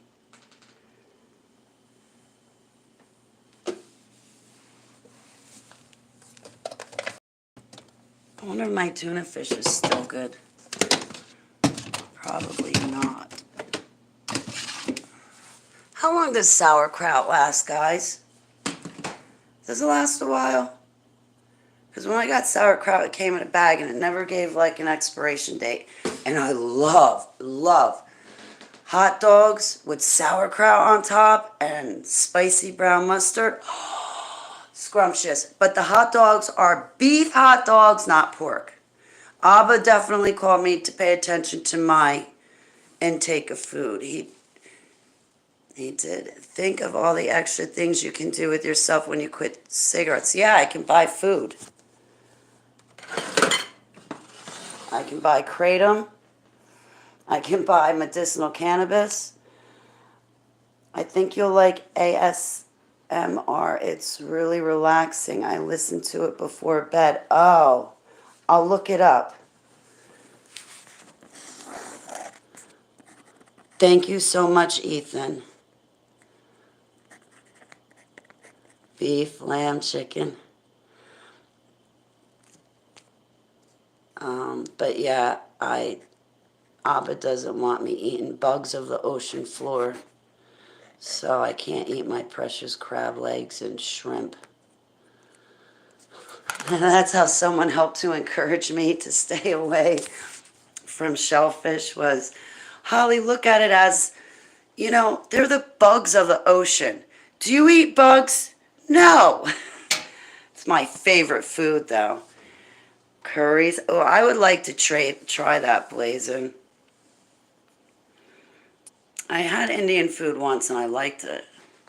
But it was so long ago.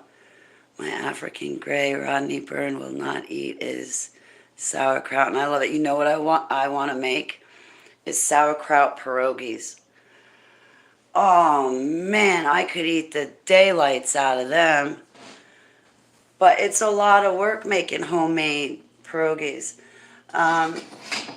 Grandma Kay, my stepdad's family, Grandma Kay, even my stepdad were right off the boat from Poland. And she would make the most incredible Christmas meal ever. Oh my goodness. I wasn't into it, but I did like it. With the sauerkraut pierogi she'd make, she had like the grease with it that had like bacon pieces. But anyway, this woman would make such a spread. She'd pretty much do it all on her own. And it was me, my stepdad, half-sister, my uncle, his wife, their 3 kids. My stepdad's sister, husband, who was my god uncle, their 2 kids. Then it was my stepdad's other sister, her husband, and 2 kids. Then it was my stepdad's uncle and his daughter. Yeah, there's a lot. And she would make that whole spread for the entire family. I'm probably leaving somebody out. There's probably a few more people. But, man, she would go to town. And, oh, that woman could cook. Right? I'm making me hungry. I'm cooking. Keeper's like, hurry up, because you got to take me outside. So, there's not too much. This is my chicken. I didn't add the mushrooms, but it's chicken breasts and white wine sauce. So basically, like a can of cream of mushroom soup, a cup of sour cream, which I love, and a 1/3 cup of white vanilla. Oh, sorry, not white vanilla, white wine.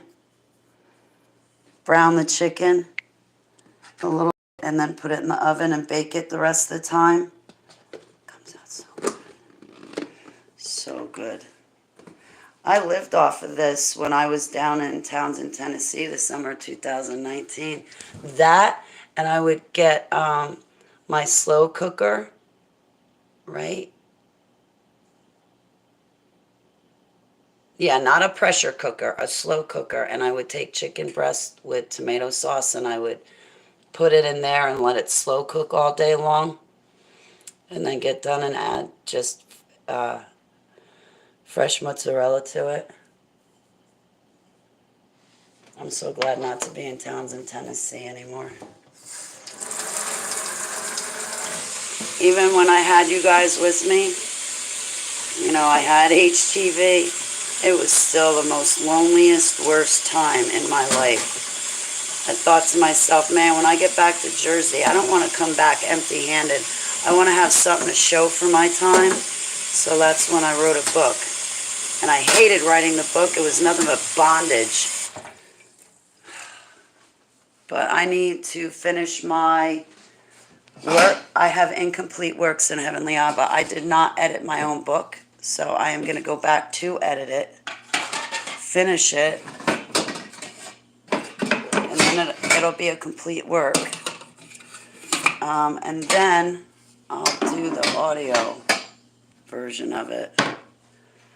I enjoy cooking. Oh boy, I can't. Sometimes I like to cook.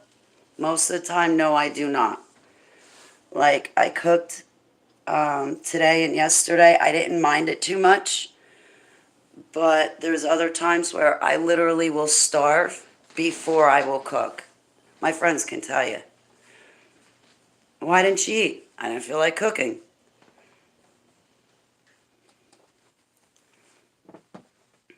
It's a lot. It's definitely a lot. Oh, I don't know if Lincoln's still here. Well, I am not talking about it. I have to call Lincoln after this. And then after that, Kathleen. And then I got to make the video. I'm always on here. That's why I never get back to you guys. I'm always on HTV. It's really not funny. But, yeah, if I don't get back to you, it's because I've spent so much time here, and I'm sorry. Latif is amazing on restaurants. Watch that later. Okay, I will. Thank you for the link. Try that recipe. So, oh, and you know what I can't eat at night, which I love eating at night for some reason. I can't eat like strawberries, raspberries, or blackberries because of the seeds. And then the other thing is ice cream. Man, that was one of my tricks on how I did gain weight. Back when I was 18, I went through a rough patch and I dropped 15 pounds in 2 weeks. Like when I'm stressed, I lose weight and sleep. Weight's always the first thing to go for me. I've always been like that, but I dropped down to about 100 pounds. And my grandmother made me apple pies. I'd no sooner finish one apple pie and she'd make another one because I'd eat the daylights out of them. She'd make an apple pie and half the thing would be gone that day. Hey, Debbie, it's great to see you. I'm sorry I haven't given you a ring back. I will, though. With mayo and lemon and a little bit of mustard and some pineapple taste. Really? Mayo and lemon? Huh. That sounds interesting, Joyful.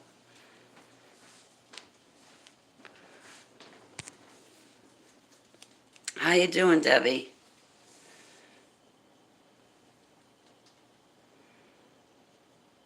I forgot what I was saying before.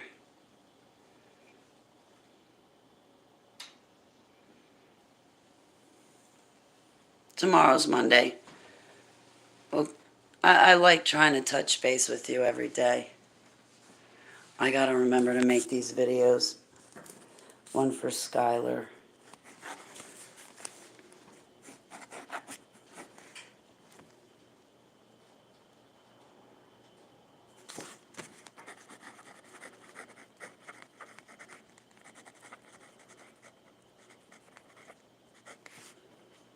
I'm sorry you're struggling, sweetheart. I wish I was there so you weren't alone. I pray for your fur babies. Corn with mayo, butter, and hot sauce. Really? Oh boy, Linda. Mayo, huh? That's weird. Well, no, maybe it's not weird. I've been a picky eater my whole life. So, how should I heat this up? I could heat it up on the oven, I guess, right?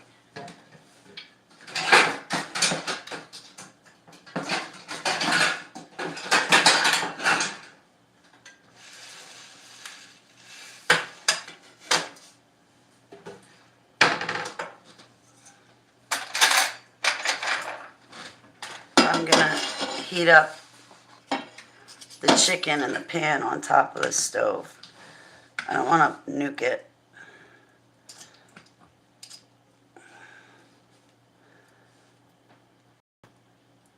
I want to heat it up the right way. And then those 2 pieces of chicken, I should save them for the next time. I've got a ton of sauce. I only put a pound of chicken and I could have gotten away with putting a lot more. Like maybe a pound and a half.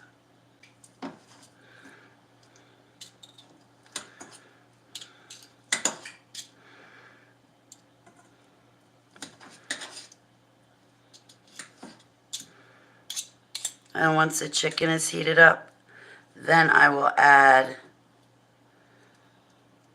the sauce to heat it up. No, I'm not giving you any. I could, but I'm not going to, Keeper. Nope, you are SOL, pretty girl.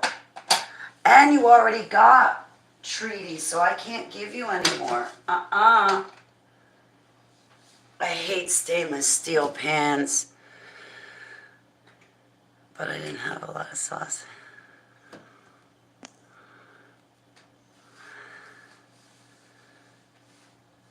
But wait till I try it. Nice. Okay. I'll keep it in mind.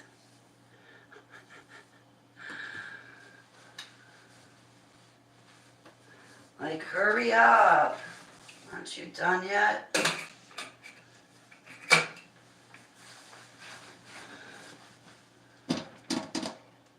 Yeah, I'm usually the one that sits there and waits for it to cook, and then it takes forever because I'm sitting there waiting for it.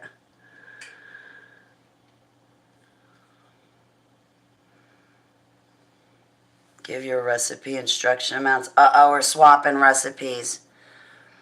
2 hot dogs. I cut them up and put them in there with my corn stuffer. Wow. Huh. You guys eat really healthy, huh?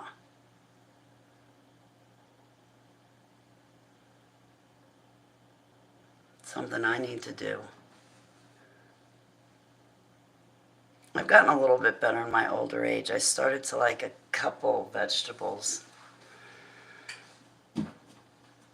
Not really.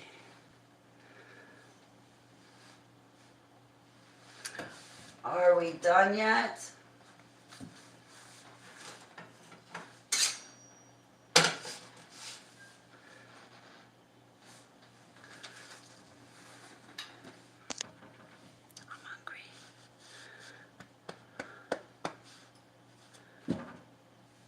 Maybe once I eat and I actually fill up, that's the other thing. A lot of times I don't eat enough.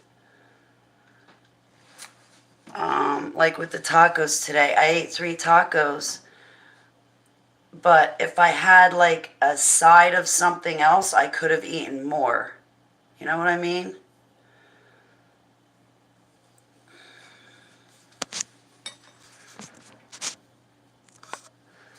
Hot dogs ain't healthy. Get the beef dogs. Get beef dogs. The only veg I like is lima beans. My uncle, my favorite uncle, he used to love when Grandma made lima bean stew. Oh, they want your recipe now, Joyful. You're on the line.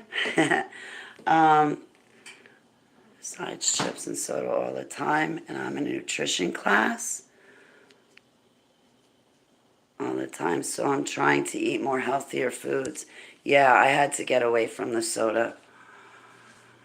That was difficult to get away from the soda, but now I'm good. Like I can walk into a Wawa, see Coca-Cola, see ginger ale or any other soda, and walk by it and pick juice or water. So I did kick that, but I'll tell you, it did take me a while. I know it sounds stupid, but that was a demon for me. Straight up demon. But I got rid of that. Now I got the rest. And there's no nicotine in this. I don't think so. I think it's empty, but it's not puffing anyway. So excuse me that I have it in my hand. But I'm going to have something in my hand just because I'm fidgety anyway. I should probably hang on to his pen.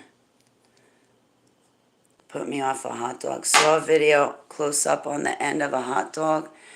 Hairs and all sorts of, oh, jeez. Raw foods because it tears up my insides. You like me? You got the Crohn's. Isn't that you, Sarah? Or IBS that's so bad it's like Crohn's, like me?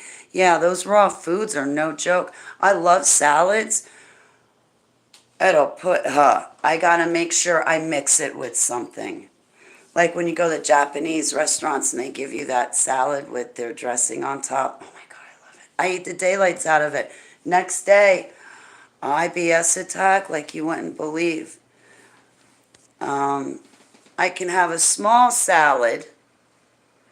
Celiac disease. You were saying that.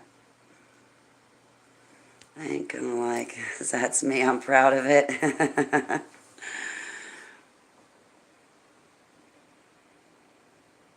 Medical issues. I so kind of need to lose a little bit of weight. Oh, give it to me, Joyful. I gotta put on weight. Seriously, I gotta put on weight. You have colitis. That's painful.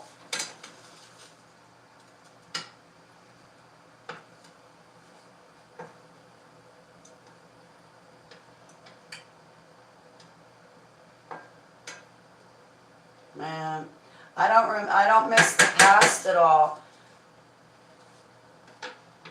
I gotta tell you, I would land in the emergency room just about every single week with an irritable bowel syndrome attack, and no pain doctor would see me. No pain doctor would see me. So I was living. They would see other patients, but they wouldn't see one with irritable bowel syndrome. And at the time, I had undiagnosed fibromyalgia. Oh man, I was landing in the emergency room about every single week with an irritable bowel syndrome attack, but also like an ulcer-like attack in my stomach, so I was doubled over all the time. I don't miss those days anymore. I really don't. Healthy people do not understand what us disabled people go through. They don't. It's not fun. And then when you're trying to get closer to Abba, you know, the last thing you want to have to do is take medicine, but we have to. Hurry up. Boil. You are boiling.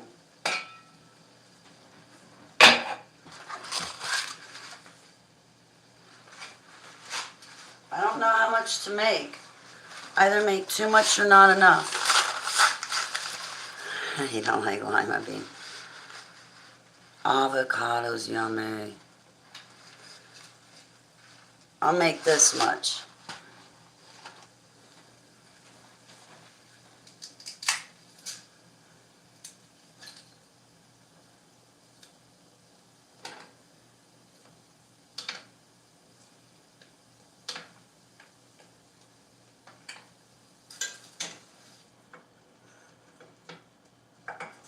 I don't want to overheat my chicken.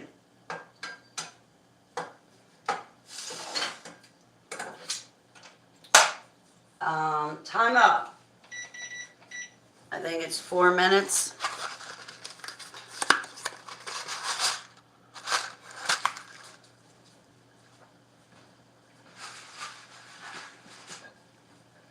I hope I made enough to have leftover noodles. Freeze extra you make. You can't eat eggs or cabbage, chicken, turkey, broccoli. Oh my God! I'd be lost without eggs, chicken, or cottage cheese or any of that. Oh, I'm humbled. Thank you, Sarah.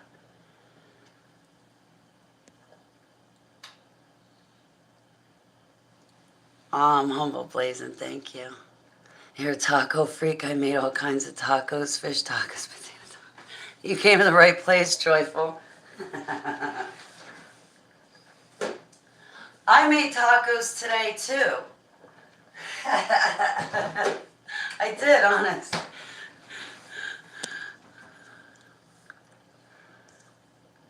Sorry, I'm just making sure. Fear not, for I am with you. I am the Lord, your Holy One, the Creator of Israel, your King. I can't wait to hear him say that in person, JK. I am the Lord, your Holy One, the Creator of Israel, your King. I can't wait to hear him say that for real, for real. You know, because right now I'm reading it, right?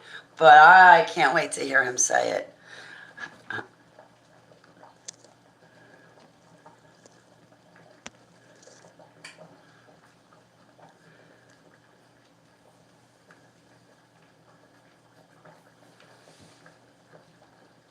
So, I guess I didn't make that much after all.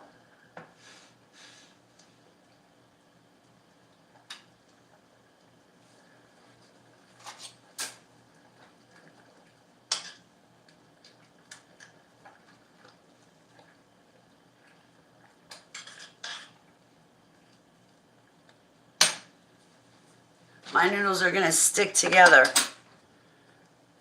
I didn't put oil in it.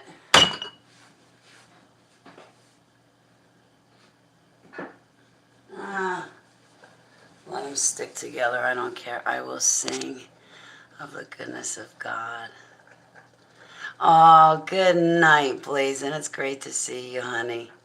You have sweet dreams. I'll be praying for you. Actually, you know, I think I might head out with Blazin'. I don't know.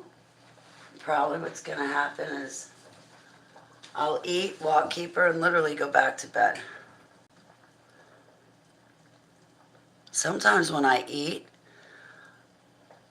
I get so tired afterwards, I can't think straight. That happened today. I was supposed to help out my neighbor. I finished eating my tacos.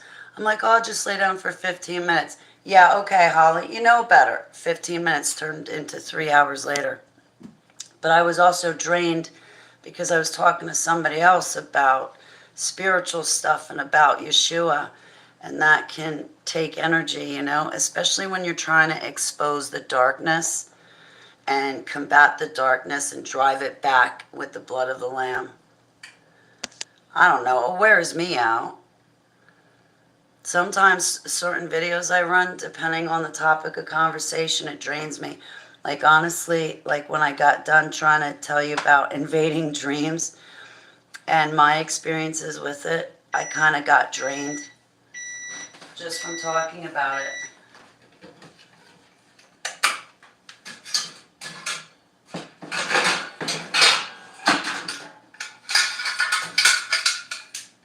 I could use the other one.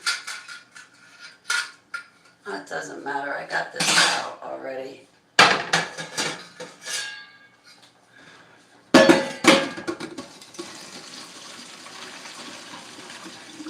I don't want to burn my fingers.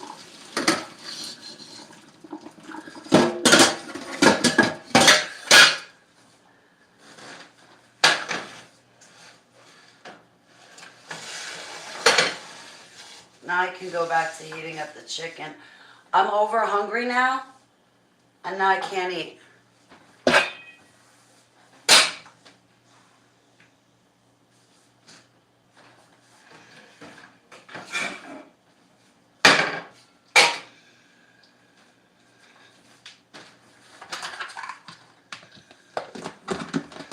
I hate when that happens.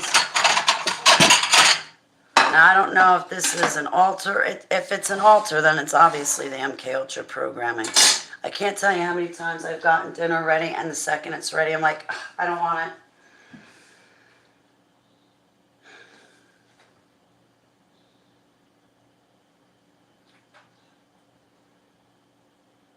I gotta buy corn.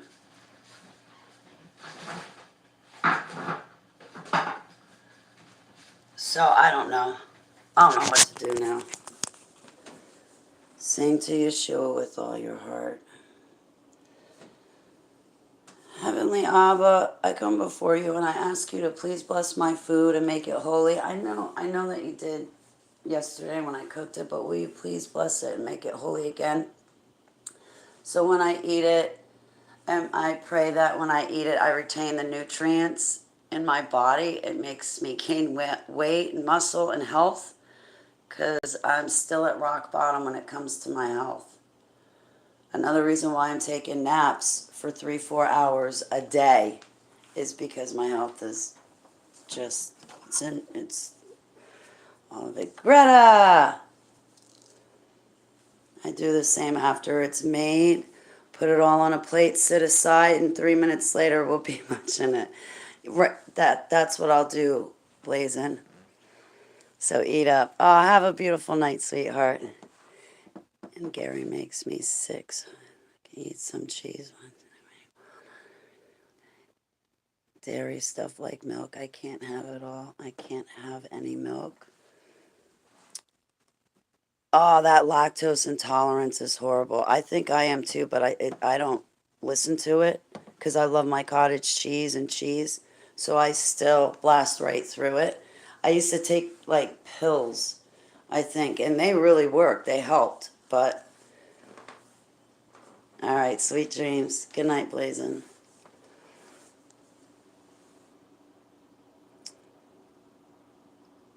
Wow. I pray for your guys' health. I pray Abba blesses all of you with miracles in Yeshua's name. I pray he blesses you all. Can't stand black-eyed peas. I can't even stand to smell them cooking, really. Yeah, I'm not joyful. I'm not big on medicine either. Yeah, now that I got my medicinal cannabis card and I'm legal, my altars are all throwing up a fit. I'm not taking my medicine. You had no problem taking it before I got the card. What's the difference now? And you have better quality. I don't want to get in it.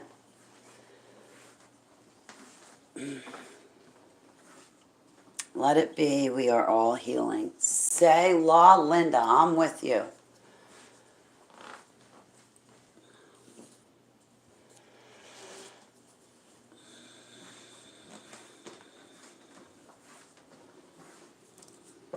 when that happens. I woke up from my nap and I did drink 2 cups of kratom, but I didn't take my medicinal cannabis. I took 2 droppers full, but I couldn't take anything else, so I didn't. And my pain's, it hurts. Like in the middle of my back, I feel like somebody's beating me right back here with bamboo sticks. My arthritis is actually starting to get off the charts. Like, I wish I had a doctor, because I would go in and ask the doctor, listen, can you put me on just 5 days of Dilaudid? That's what, 20 pills?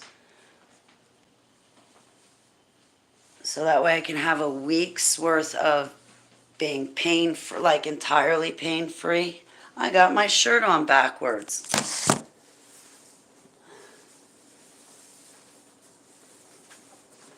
I kid you not.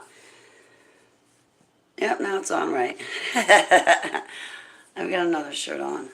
Makuna will help with mood and all your cravings even. Oh, thank you. Thank you, New Creation.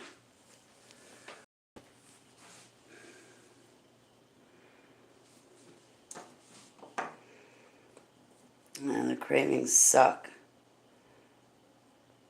They drive me nuts after a while. I think that's why demons are really nailing me there. It's only going to get worse, too, because I quit nicotine today. Okay, JK. Thank you, JK. Pray for me. My left hip has severe arthritis and it hurts so bad. Heavenly Abba, I lift up Kathleen Bemis to you, as well as all arthritic patients and fibromyalgia sufferers. Heavenly Abba, please put your hand on Kathleen's hip and take away all the pain and the throbbing feeling and the achiness. And then that in itself just makes your overall well-being not feel good. Will you please take away Kathleen's pain and give her a good overall well-being feeling of health in Yeshua's name? I pray over her joints and her cartilage and her bones and her muscles in Yeshua's name. Please help Kathleen, Heavenly Abba. I love you very much. In Yeshua's name, I pray, Selah. Hey, Real Planet, how you doing? Look southeast. I should be up. Ooh, guys, if you see me live in the morning, let me know. South, north, south, east would be that way. So I could just look out all my kitchen and bedroom windows and lightly apply pressure on top of your head. Lightly apply pressure at same time, rubbing the back of your neck. Keep rubbing, traveling up and down the top of the neck. Do the same thing with the other hand. You like my cooking show? Thank you. Yeah, now that I cooked. Oh, I love you, Kathleen. Yeah, New Creation, I don't know what it is, Joyful. I'll have to look at the link. I made you happy. Hungry. Yeah, I got my food all ready and I can't. I'll eat it. I'll munch on it. Could just be a passing thing. For a moment there or two, it kind of felt like the kratom was maybe possibly aggravating my stomach, but it could be because I'm over hungry, hence why I'm even having cravings in the first place.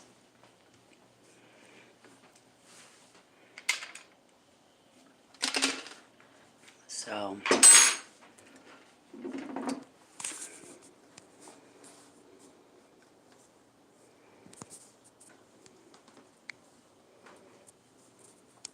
all right, try it now, New Creation. Try to drop the link in the chat room. The only way you're going to be able to drop a link in the chat room is with a wrench. Hey, Victoria. How are you, honey? It's good to see you.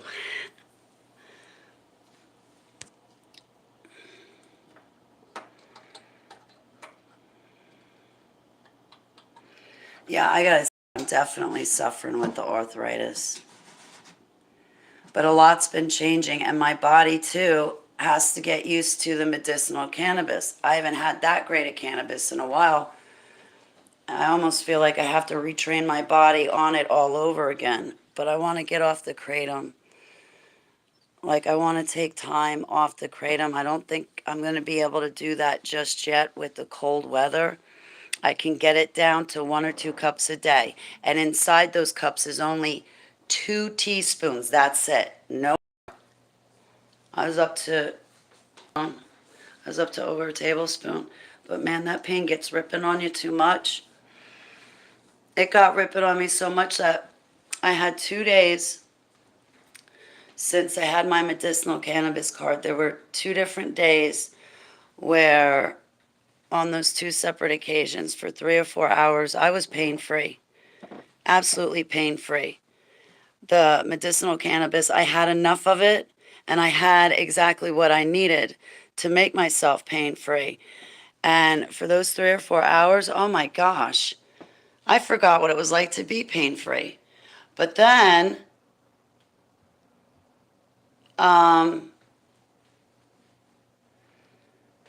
when the pain came back, because the medicinal cannabis wears off, my body doesn't crave any more medicinal cannabis when it wears off. It just wears off, and you're like always were. But once it wore off, the pain obviously comes back. And when that pain came back, I gotta tell you, it hurt 10 times worse. I haven't been pain-free in a very long time, and I don't know. I don't know if it's better just to tolerate the pain and walk through life with your body stressed out from the pain itself, with putting wear and tear on your whole system, or just to take the medicine and come out of pain.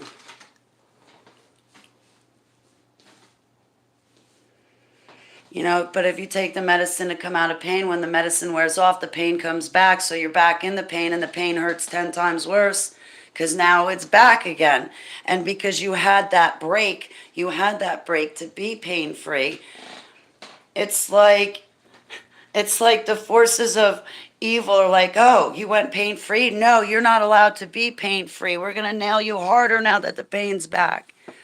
But I'm grateful for those 2 separate occasions where I had what I needed to put myself in a pain-free existence for a few hours. I'll tell you, it actually made me cry to be pain-free like that. I wish I could be pain-free like that every single day. I wish I could. You have chronic pain? Oh my goodness, Joyful. I pray for you. Sarah, I pray for your pain. JK, Kathleen, Victoria. And then, you get the physical pain rip-roaring on you. Well, it's inevitable that it drags down your mental state and your emotional state. When I got fibromyalgia, when I had Lyme's disease, and it ripped my body apart and it tore me down, hell yeah, I got depressed. Hell yeah, I didn't want to live anymore. I go from a full-time martial art, working full-time, being a full-time martial artist as much as I can with a full-time job, active social life, very active social life. I was constantly on the go. There was never a day that I didn't have 5 sets of plans that were overlapping each other. I go from all of that to straight bed. Then my friends don't want to talk to me anymore because why? I'm talking about doctors and prescriptions and sickness, and I don't feel well and I don't have energy. And then when I do go out, can I lay down for a little while?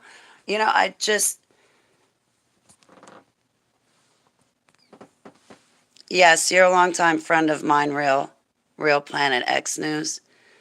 My phone so I could send you the link. Oh, thank you, New Creation.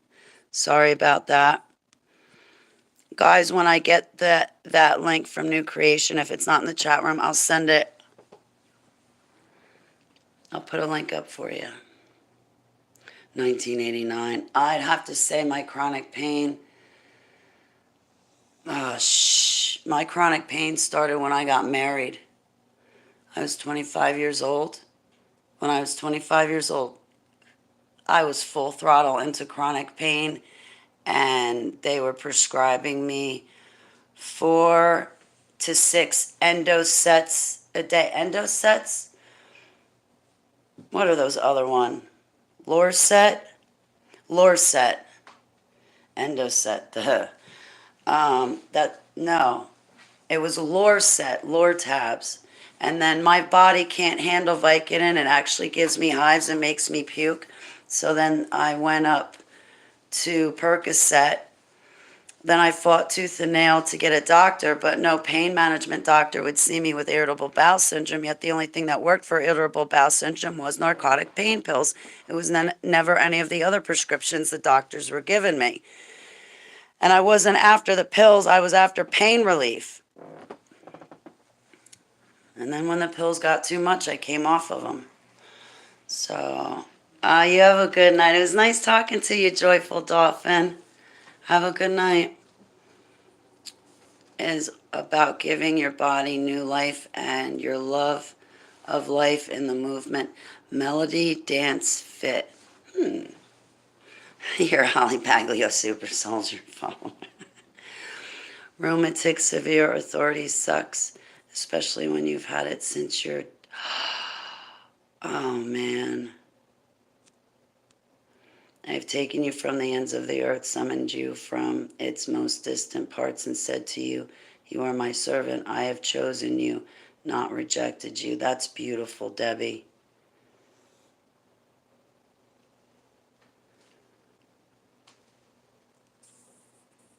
Thank you. Thank you, Abba. I'm with you. Don't be distressed, for I am your God. I give you strength. I give you help. I support you with my victorious right hand. Thank you, Heavenly Abba. All praise, love, and glory and worship to you. Thanks for posting that, Debbie. I'm going to read it again. I am with you. Don't be distressed, for I am your God. I give you strength. I give you help. I support you with my victorious right hand. You rock.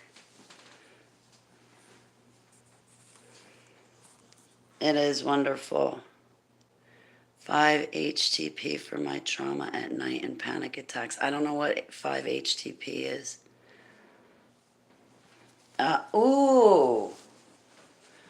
That's what I should do, is take melatonin tonight. I've already slept quite a bit today, though. Wonder how much longer I'll be up. Take Percocet. I'm not proud of it. Oh, Kathleen, man, I would still be on Percocet if... I'd still be on pain management now, but I came off my prescriptions because I wanted to. I wanted to be like a kid again and wake up from bed and run out of bed and be happy-go-lucky instead of waking up from bed and popping 5 different pills from 5 different bottles. I'd still be on pain management, but I wanted to quit.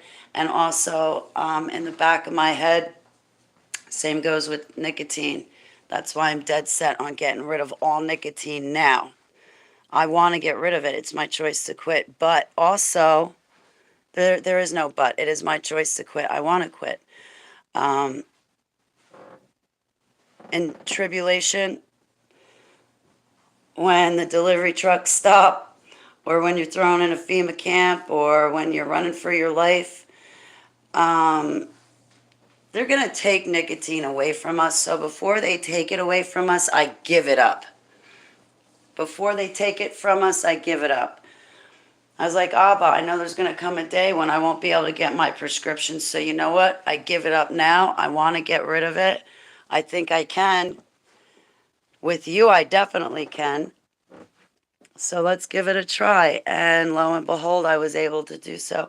But I have a lot of friends that cannot come off their prescription pills. And I'm going to tell you right now, they should not feel any lesser about themselves for any reason.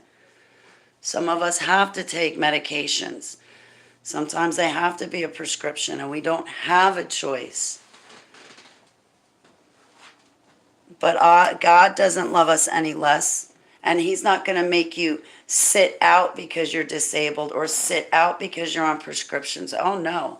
So don't let that limit you in your relationship with Abba. And certainly don't let any other Christian come in between you and Abba and start telling you that you're lesser of a person because you take prescriptions, or that you're not saved because you take prescriptions, or even worse, because you can't take prescriptions or you don't want to and you choose cannabis. They put their back to you. You are no less of a person. Your salvation is no less than my salvation is. So it doesn't matter your disabilities, illnesses, sicknesses, and ailments, and you have to take medications of whatever kind, or procedures or surgeries. It doesn't make you any less of a Christian because you have bad health or have to be on a prescription. Don't let anybody make you feel bad or put you in a corner so that you're ready to put yourself in jeopardy to come off a prescription to make that plastic Christian feel better, when meanwhile they're more insecure about their faith than you are of yours.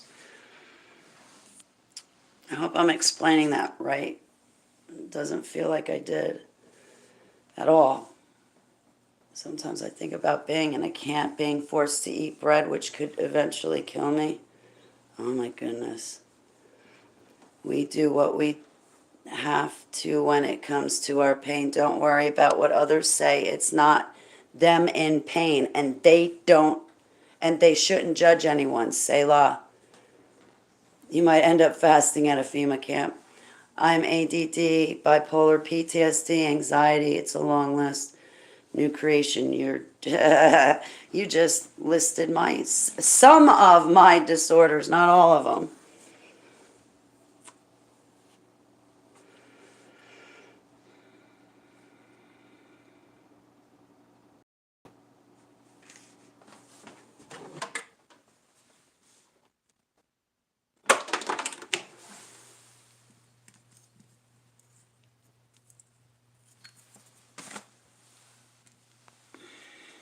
And I'm not ashamed. I've been ashamed of, not really. There have been a few moments recently that I have felt humiliated. Not really. I guess kind of more like ashamed. Or I felt like the lesser. I felt weak because I have altars, because I'm broken. Meanwhile, the only reason why I'm broken is because I am that strong. They couldn't kill me. Please don't ever let them have at me again, Heavenly. Please take your sword and stab it between me and them. And please don't ever let them cross past that sword to get past me. Please stand between me and them. Please protect me. Please keep me invisible to the enemy. I pray in Yeshua's name, and I pray for my friends and their fur babies in Yeshua's name. Selah. Hey, Joe. Good evening. How are you? People who have no pain, they can't understand what it's like. No, they can't. And they're all too ready to judge. A short sound, perhaps a first sound man was made lilies of the field with Sidney Porter. Too bad the emphasis on amen was saying it with the long asen. Why would our Creator turn us away when we have a school of learning? We are here experiencing Selah. I pray for him to protect all of us. Hey, V-Borg! Thanks for the 4-leaf clover. How are you? It's great to see you. God is good. Yes, he is. All glory to God, for God is good. In Yeshua's name. That's what I got to remember. Skylar's turning 5, so she's got God's grace.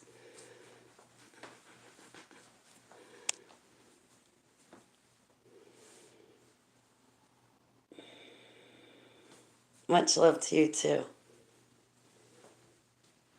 He who dwells in the shelter of the Most High will abide in the shadow of the Almighty.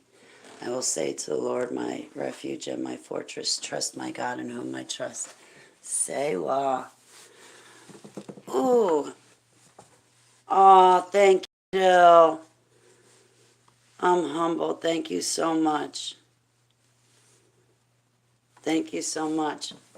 Ooh. Now I just sat down. I'm going to get back up. Where did I put it? Oh my goodness. It's in my bookshelf. And that's kind of what I wanted to get out anyway, were my books. I usually have it on.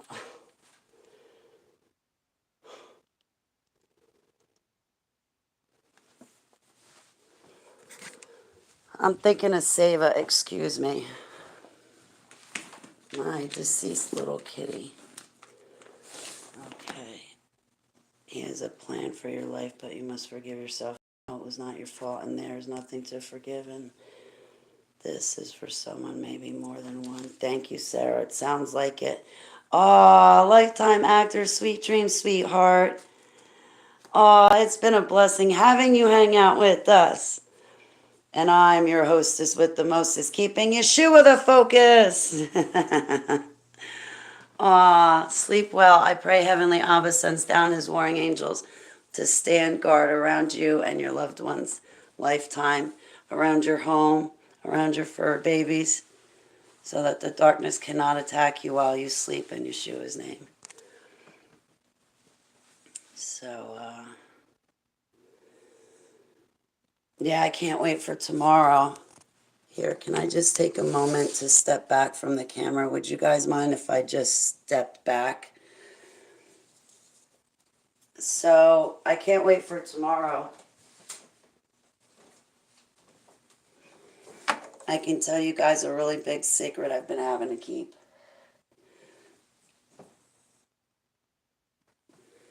To lightening your apartment are flickering flames, and I also fireplace with rain or blizzard sound check background. Thanks, new creation. I appreciate it a lot. Oh, my feet are killing me.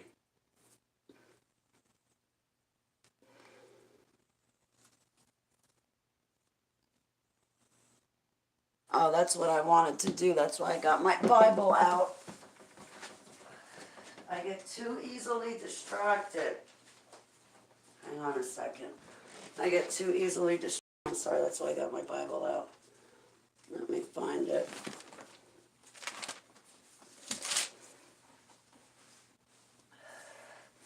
Hear me, O God, as I voice my complaint. Protect my life from the threat of the enemy. Hide me from the conspiracy of the wicked, from that noisy crowd of evildoers. They sharpen their tongues like swords and aim their words like deadly arrows. They shoot from ambush at the innocent man. They shoot at him suddenly without fear.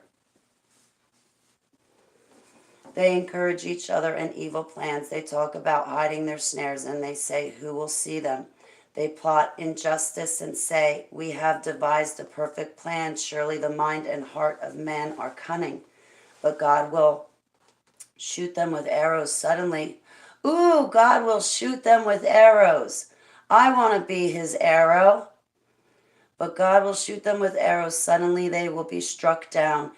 He will turn their own tongues against them and bring them to ruin. All who see them will shake their heads in scorn. All mankind will fear.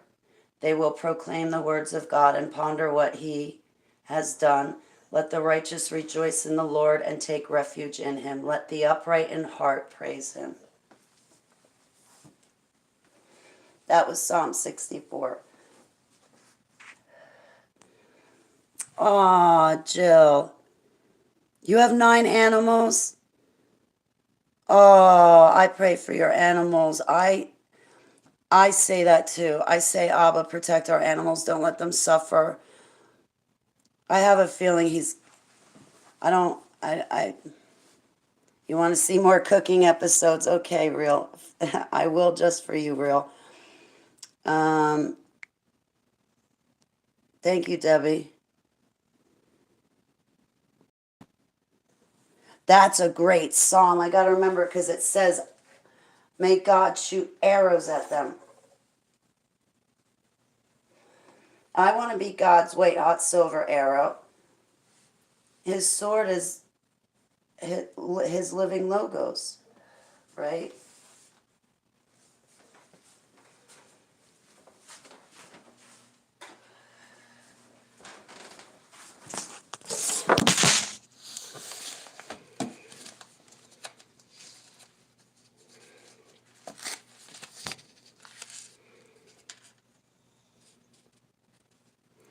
Why did I have it here? What was I looking up? I want to bookmark Psalm 64, but I have no idea what I was bookmarking before.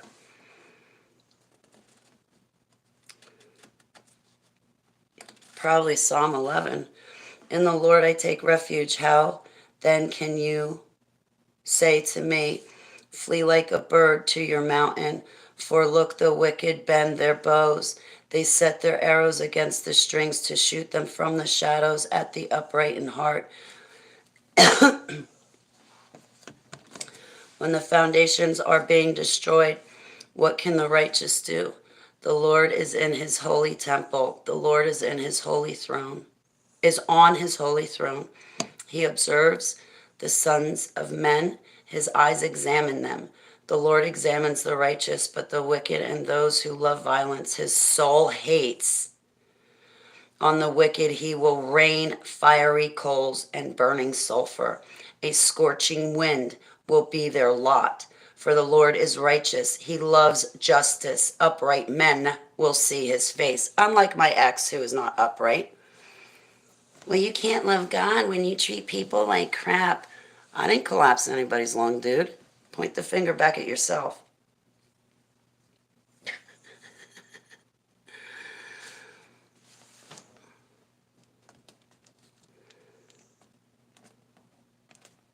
Yeah, I fear the Lord. But, you know, he says the world's going up in flames. He's going to have to give us a new one anyway. We put food out for our neighboring critters. The raccoons, cats, and possums all get fed during the night. The birds get fed during the day. Sit where you can see them. I love that, Linda. Reminds me of Grandma's house. I want to do that here because I thought I saw a cat. I don't know if it's stray or not. I was going to coax the little fella here. But I'm worried about bringing the raccoons and stuff. I have to take, when she gets up, I'm going to have to take her for a walk.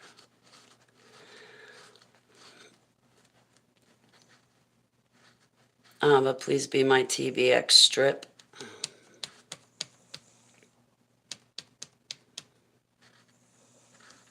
Can I have a better week this week coming up, Abba? My weeks have been pretty lousy. He's like, yes, Holly, as soon as you eat and take your vitamins.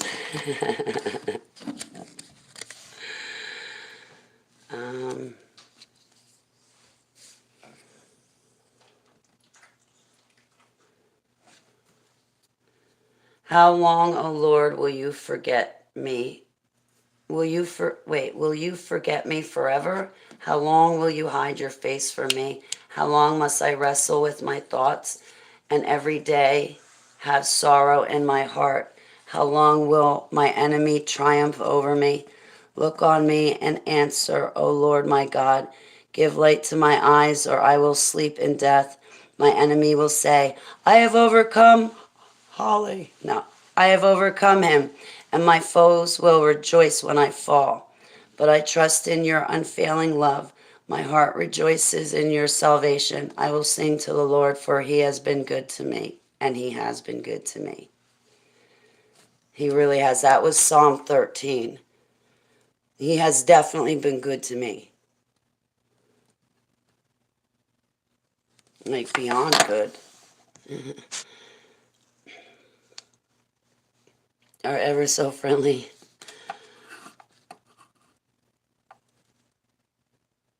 Let's scroll down. Aww.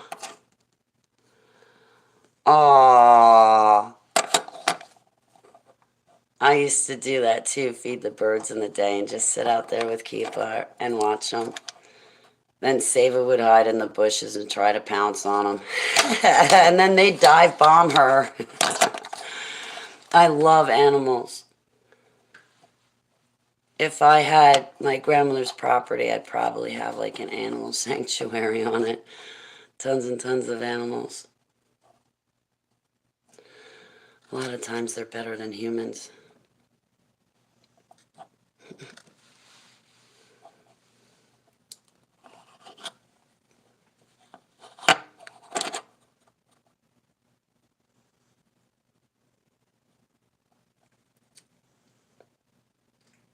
I love animals too. 57. I'm already liking it. Psalm 57. Oh, wait.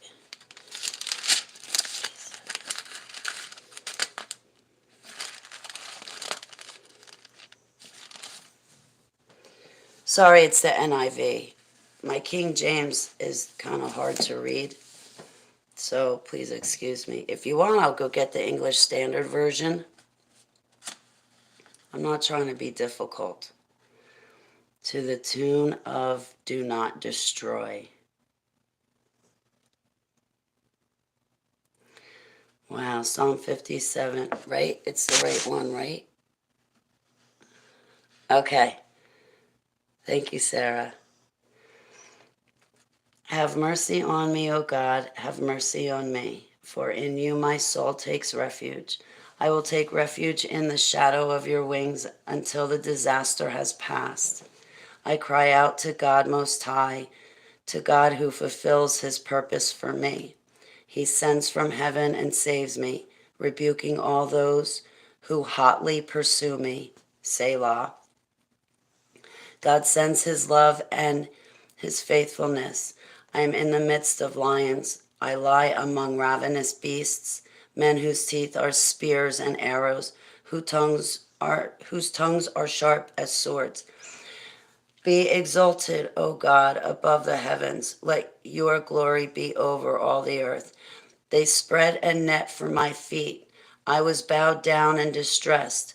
They dug a pit in my path, but they have fallen into it themselves. Selah. My heart is steadfast, O God. My heart is steadfast. I will sing and make music. Awake, my soul. Awake, harp and lyre. I'm sorry. I will awaken the dawn.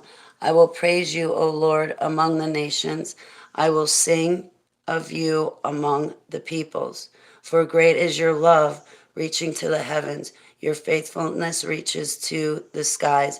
Be exalted, O God, above the heavens. Let your glory be over all the earth. Hey, Lincoln.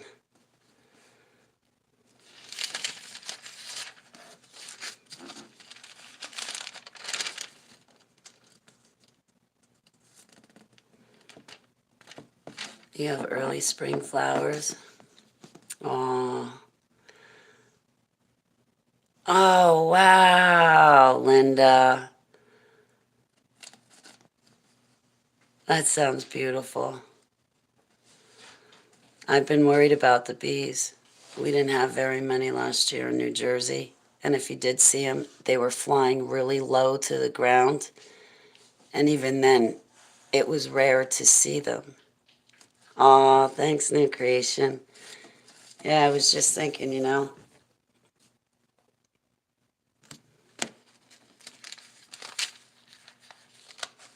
I should read the Bible out loud more often. That way we can all read it together.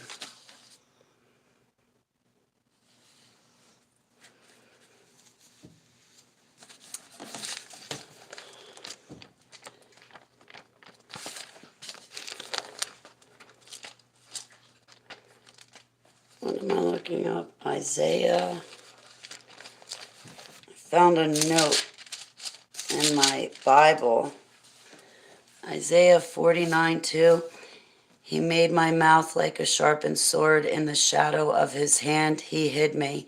He made me into a polished arrow and concealed me in his quiver.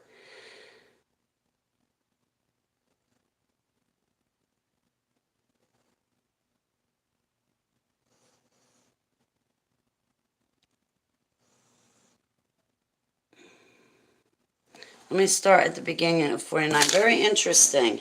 Talking about arrows and stuff. Weird.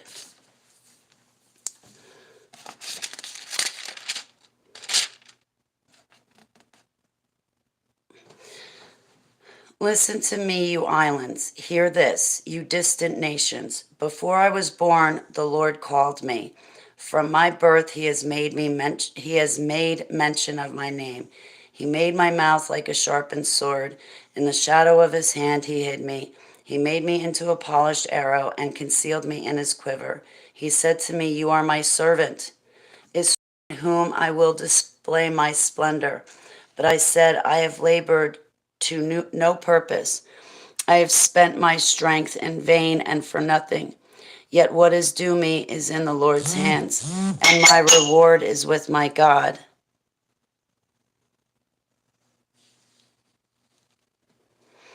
And now the Lord says,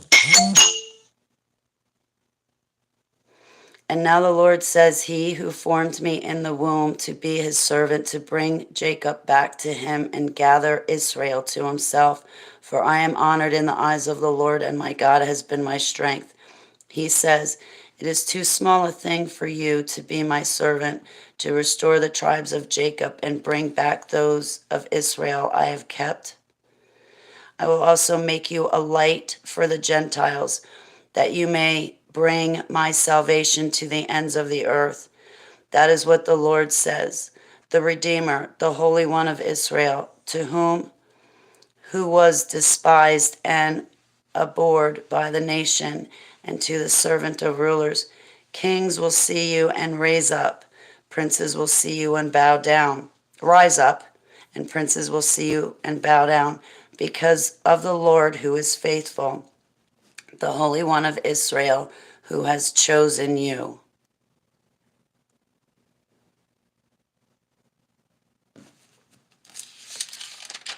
Pretty cool, Abba.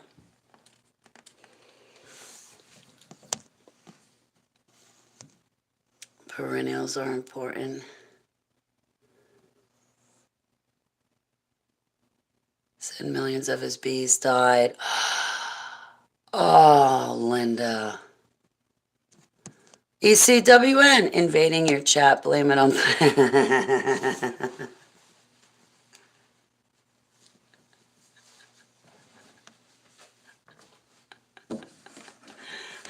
We're being invaded, guys.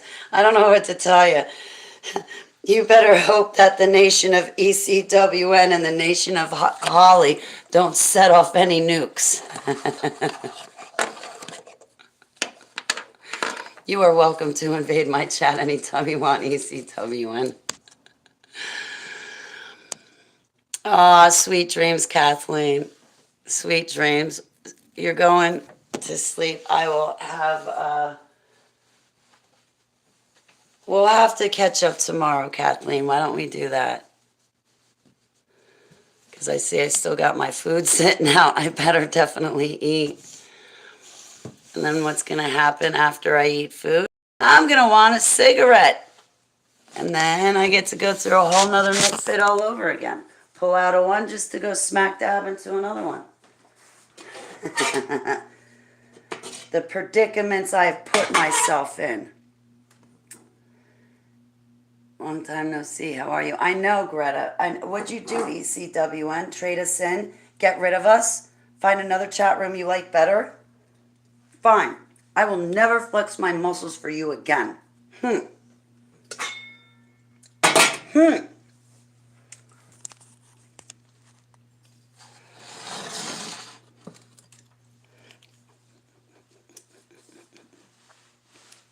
That's good. I'm a good cook. I bind and down in Yeshua's name.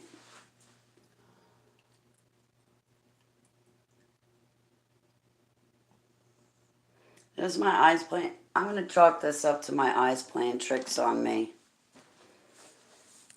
I bind and I have Abba's authority here. I bind and cast you down. Get out of my house in Yeshua's name. My eyes got to be playing tricks on me. Is somebody casting a spell against me? I can't help but think that because I hit 2 spiritual attacks 2 nights in a row, and both times I didn't think to call out Yeshua's name. Me not think to call out my golden bow's name? That's not like me. Okay, sounds good. We'll make a date for tomorrow. Because I gotta give, I gotta make a video still, and I want to give Lincoln a quick call if I can.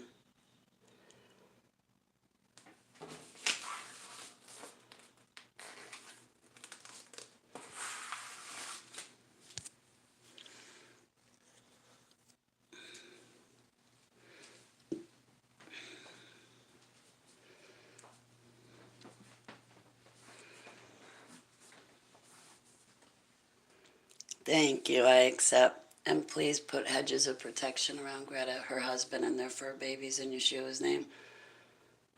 I just saw a fly. It's summer, it's winter.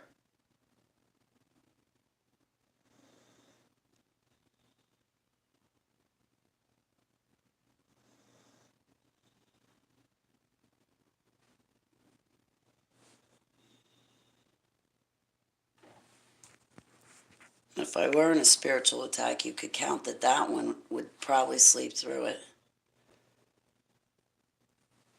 She's snoring as it is.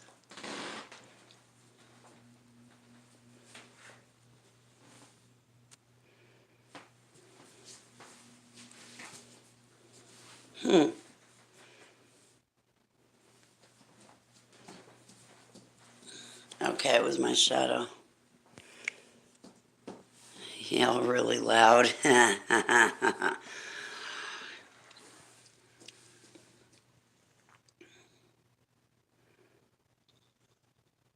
No, it's not. It's actually super cold outside. Thank you, Sarah. I pray the same back for you. Flies come in my house last month. My fly swatter is near me now. So, the kingdom of darkness is going to be really pissed that I'm quitting smoking cigarettes. All nicotine for that matter. Like the vaping too's got to go. Oh, look at this little girl. Hang on one second. Look at this little girl. Ah, she just moved. She was laying on her back.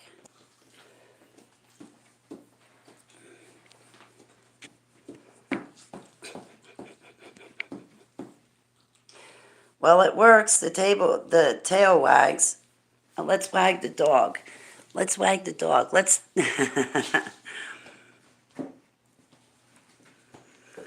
Way below 10 degrees weather. Wow. Look at you. We're not going to go, we're going to stay on the property underneath the cameras when we take you for a walk. Okay, so we're not going to the park? No. Oh, thank you. She is. She's still waiting for me to eat dinner.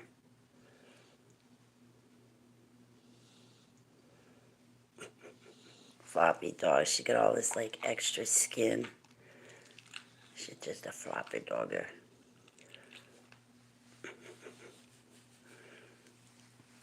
Oh. Today, was it today? No, that was yesterday. She got so excited when I took her. I told her I was going to the vet, and she scrunched up her head like, what do you mean you're going to the vet? Say we went to the vet and never came back. You can't even get me to go in the vet anymore, Holly, which I can't get her to go in the vet anymore. And she scrunched up her face. Look at her forehead. I want to look at your face. No, stop. Sit down. Sit. It's a command. Come on. Come here. So she's got this for... Will you sit down?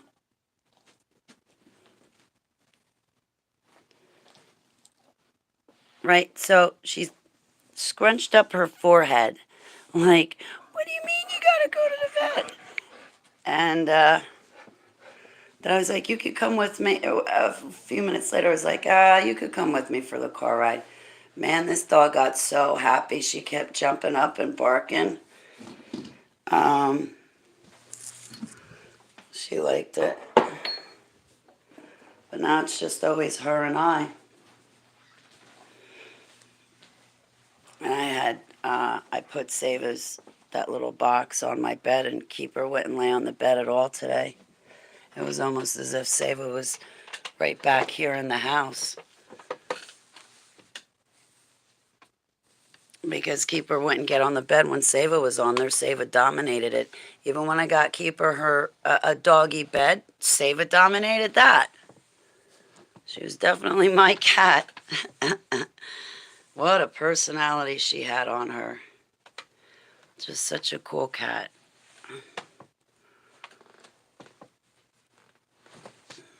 I miss her so much. Those 13 years flew by. They just flew by.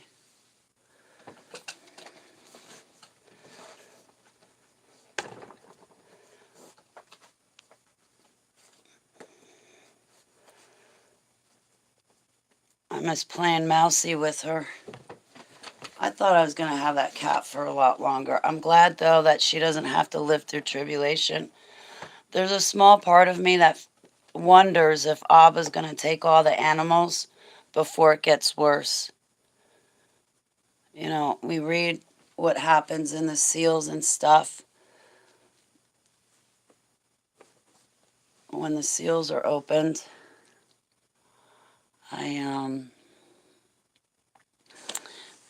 it's for FJM. I have to broadcast. And when I do, I'll put up links for the broadcast. I have one coming up about nutrition. And we're going to use me as an example for the most part. But I gotta get back to work pretty much. I got to get back to it. I kind of fell out, and I didn't want to admit it when it happened, but I got to get back to work and answering my emails and responding to people and putting together my broadcasts. I'd like to do that this week, but I'm not sure. So I'll play it by ear and see what Abba has in store. There's a couple of things that I still got going on that I'm dealing with. My Fringe Radio Network. I'll also have to get a list of the prior videos that I did do so that you guys can listen to them, because there's a bunch of killer ones in there.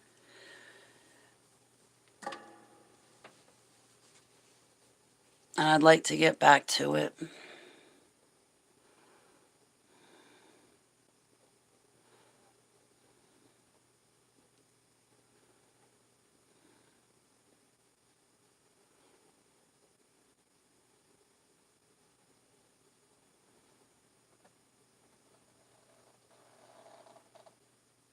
Yeah, see, she doesn't want to go out. She doesn't want me. She just wants a treaty when she wants a treaty. That's all I'm here for when it comes to this dog.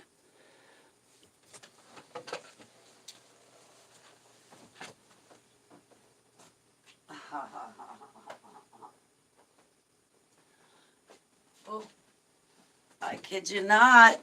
She got up on the bed. Because when I started this video, I moved the box onto the dresser where I will leave it on the dresser.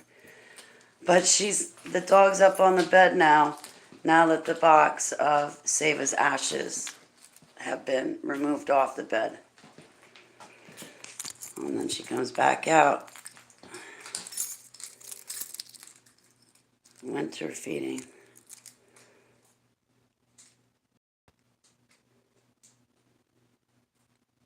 Wow, Linda. Shh. Stop. For how long your dad is going to last? Oh, no. Oh, I hope. Stop. I hope it's going to last a long time, Sarah.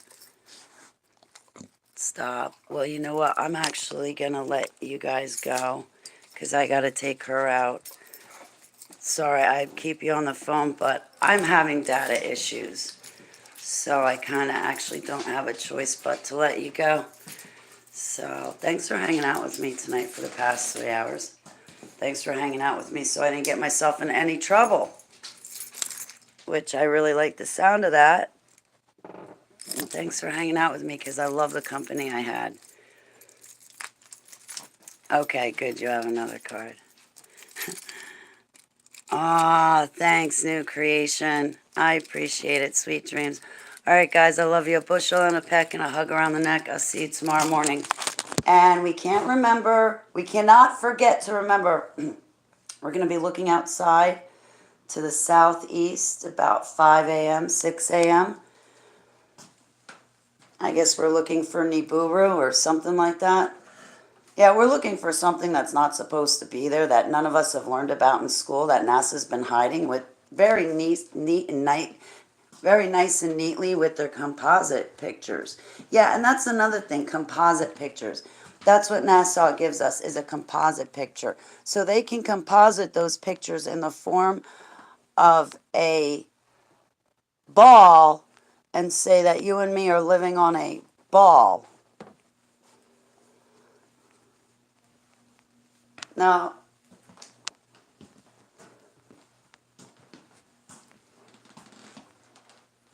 I wonder if NASA would ever rearrange the pictures and actually line them up the way they're supposed to look.